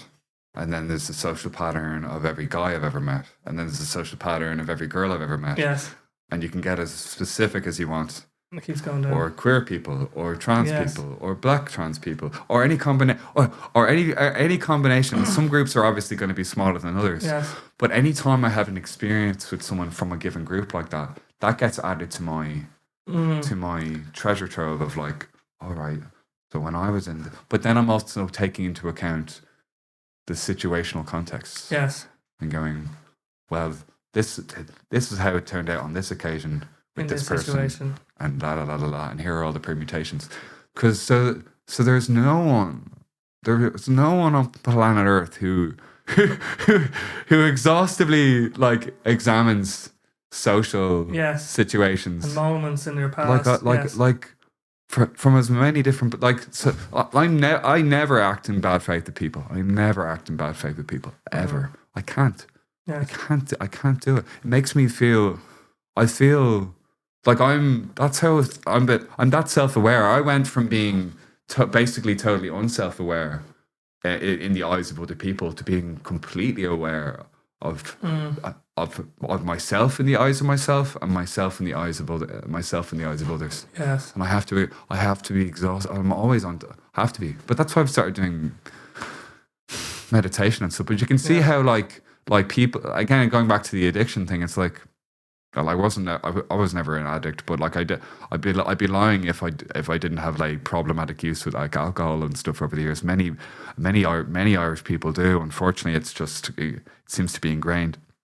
But when I stopped doing that, I quickly started to understand why that was happening, and I was so it was a lot of self-work involved. So the meditating and stuff, I've started to really get back in on, and it's not just about on one level it's about relaxing. There obviously is the relaxation element, but it's also about attention, and it's also about just residing in an even playing field where you're not chasing after one thing or another, where you're not seeking praise, where you're not we're adverse to blame or fearing pain or seeking pleasure or anything. So even when I'm sitting down, I'm getting into the concentrated zone, which is lovely in and of itself, but I'm also feeling, oh man, my shoulder kind of hurts. Oh, I'm a bit uncomfortable. But this is all a part of the thing. That stuff's happening all the time. But when you take, and I was actually saying this to I was saying this to Luke last night, like, and I was saying, Luke Clerk, and I was saying to him, like, that, like, there's some people who think they can't meditate, right? And they say, oh, I can't, I fidget all around the place, la, la, la, la. And that might be true. But what I said to Luke was that when you want to get good at sitting down and meditating properly, you have to look at how you go about every lived day of your life. Because what happens when you sit down is still your life. Yes. It's still a reflection. Yes. You don't suddenly descend into some like Doctor Strange like universe and be like, I've achieved enlightenment. None of that stuff happens. You should always think about it in a very banal, unassuming way. Treat it like putting on a sock, you know? Well, in a sense, like the ideal scenario to get with like a meditation practice is that there's actually no real separation between the practice and your life in a way. This is it. Yes. This is it. This is it. And I recently, during the course of meditation, so I've gotten to this weird place now. It's a kind of a new understanding where, so we have obviously this cloud of sensation and words and hot and cold and the feeling of a face and all the stuff like that makes up the phenomenological landscape of my experience, right? Which is like, imagine that's the field of experience where all this stuff is happening. And then I started, like, I've always kind of been able to build an awareness, oh yeah, this stuff's happening. But then something weird happened where I was able to take one more step back and witness the field. Yes. Instead of being the field. The field of mirror is what the Buddhists call it. Yeah, so I was able to, like, I was like, this is a safe place. Yes, because it is. even if scary things, pain and everything is happening, it's like if I can go back to that place. But that everyone has that. Yes. That's the birthright of every single human being on planet Earth. If they want to. Yes. If they want. But it might take certain cues. It's all like it's all there waiting for you. But certain things need to happen maybe for you to see things in a certain light. There's this practice called like the headless way, but it's a meditation on trying to figure out, oh, the sensation that my thinking is happening in my head isn't actually real. That's a sensation. It's a process, yeah. Yeah, everything. It's a biological. It's rooted in biology. Yeah, and when we think, if you just close your eyes and if you think, my foot is down there, but what does down there mean? And then you can actually put sensations closer to each other. Like I can put my foot beside my ear in a way I can't explain it. No, but like in my mind, Basil, you madman. The experience of my foot and the experience of my feeling of an ear, I can actually bring them, like they don't exist in a spatial dimension. No. They exist in a field dimension, or something. It's so well, I mean, this is the thing. It's like, this is the mad thing. Is that like this is just how amazing the Bhagavad Gita is. I love that book. I couldn't ever. Let's be clear. Don't get like the Hare Krishna version is their own thing. Go to a bookshop and buy the actual Bhagavad Gita. Like it's not from their point of view. It's the canonical text. It's very good. But basically, what is it? When Krishna is talking to Arjuna, like, and it's funny because I was listening to the Be Here Now podcast the other day, and it was like, what was it? Ram Dass was talking about how, like, initially, like, you can read the real fun of reading the Bhagavad Gita is that everything. He's like, you can read it in a couple. He's like, you can read it in a couple of hours, but he says, but you won't understand it in a couple of hours. But he says, each and every time you read it, there's a different way you can read it. Like, so at first you're looking at it as a melodrama. So like, you've got Arjuna who is pitted on a battlefield, pitted against his members of his family who are trying to like seize the kingdom from him, and he's grudgingly having to go up and wage war against them. And he's standing in between two great armies, his army and the army of his relatives, and he's standing in a chariot with his charioteer Krishna. And we all know who that guy is. But basically, like, you can take it from the view, you can look at it from the grand scope of the melodrama, which is one way of looking at it. These are all the characters, these are all the moving parts, la la la la. Then you can look at, so Arjuna in this, when you look at it from the position of Arjuna is like he's the canonical everyman. So when you hear his words, you're like, these are the concerns of an everyday person. If they were forced to think about these things, how do I do this? How do I meditate properly? And how should I conduct myself in life? And la la la la la, all this sort of stuff. But then you read it again, and instead this time you're reading it from the perspective of Krishna, right? And like, if you know your Hinduism, basically Hinduism has a huge pantheon of gods, and this can differ from family to family, from person to person, from region to region. Which makes for a very rich culture. Like, it's why it's such an amazing place, I think. But basically, when you look at it from the perspective of Krishna, you're literally taking one of the manifestations of God, and the whole thing in the Hindu universe, the whole thing in the Hindu way of seeing things, this whole namaste thing, is that like, it's basically, when you say namaste to someone, you're saying, I recognize that same part of you that I also have, and that they have, and that this has, and all the universe has. You know, it's this unified place of connection, of recognition, of recognition. Like, and it's like another example. I was only listening to. I haven't finished it yet, but the Tibetan Book of the Dead and the Dying is just unbelievable, because it's going into like this guy Rinpoche's like experience in the Tibetan lineage, because they, like, a lot of their approaches in terms of like palliative care and so on have been adopted, like, because they just get it, like. But there was one point, so there's this common thing, and it's funny because there seems to be precedent in the Western world too. But there was this, they were on the road to Lhasa, like, which is the capital city. Them and a couple of the masters and so on, and a couple of the students were on their way to Lhasa, and they'd set up camp. But then basically, at some point, one of the students' masters was suddenly taking ill, and he didn't have long to live, like. And like, basically, the student's in the tent and is like, oh, do you want me to go get the master, like? And he went, there's no need, he's already he's already with me, like.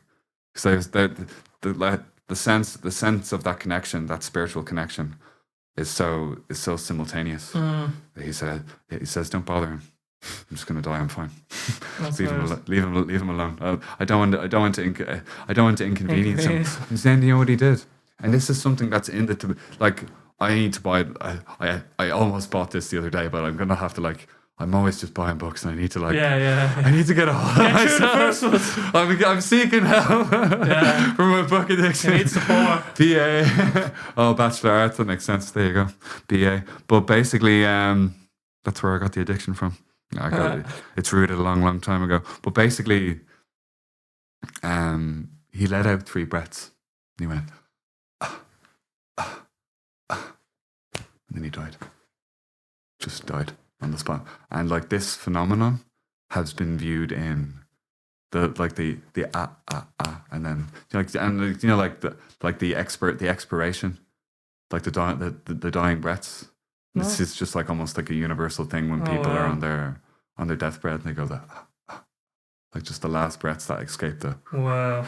And in the Tibetan Book of the Dead, it's like 49 days of, like, the whole ritual is like 49 for shepherding them to the next life is like 49 days long, like.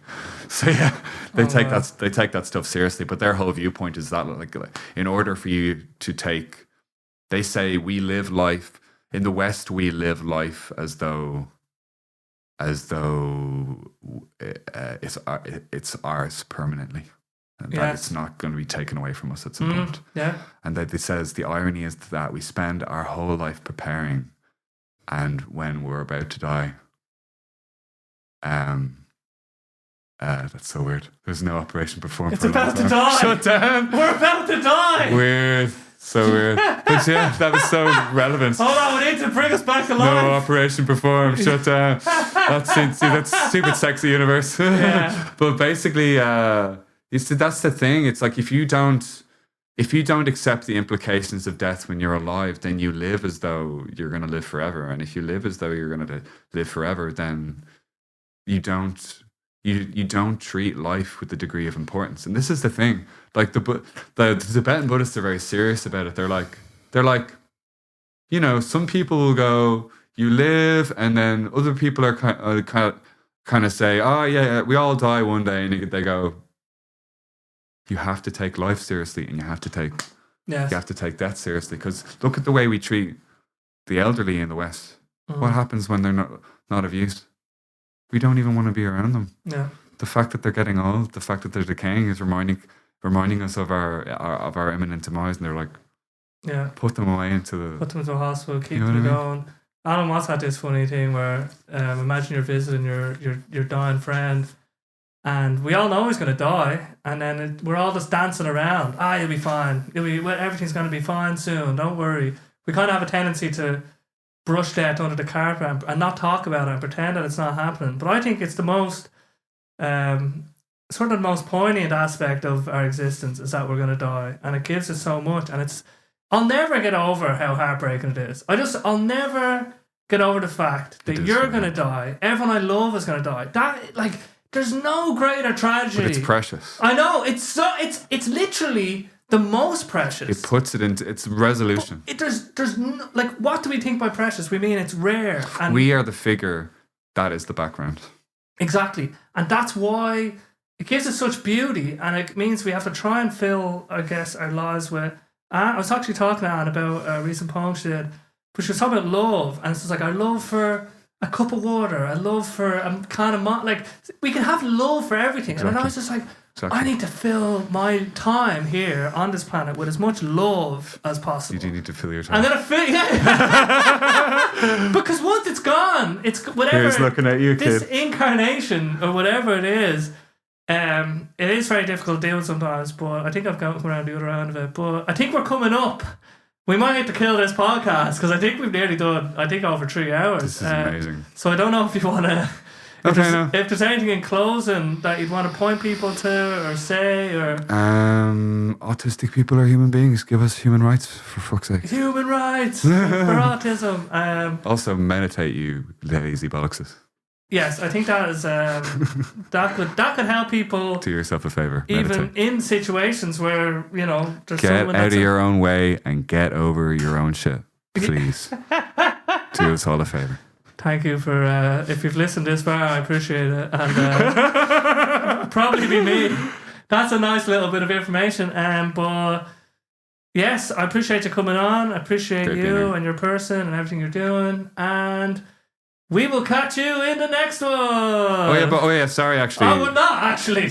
one thing. If you're interested in any of the work I'm doing in either an artistic or an autistic advocacy capacity, you can get me at my website, philipkenny.net. That's philipkenny.net. Philip Anthony Kenny Philip Kenny on Instagram. Is it Philip Anthony Kenny everywhere? It's philipkenny.net, Philip Anthony Kenny on Facebook, and at philsoftkenny on Instagram. Yes, and if you search Phil Kenny, Dublin, it's not the person that was involved in a fight or these other videos. These randomers. But if you look at his ode to Sweeney's. And that's also Myriad as well. Yes. It's not Paul Gascoigne asking for cocaine, by the way. I don't know why that's coming up. Anyway, there's a lot going on, but it's Phil Kenny. That's the one you want. Yeah, you can. If you want to know anything, just send me a message. I'll point you in the right direction. Yeah, it'll be easy to find you from this podcast, wherever you find it. Yeah. And we'll catch you in the next one. Cool.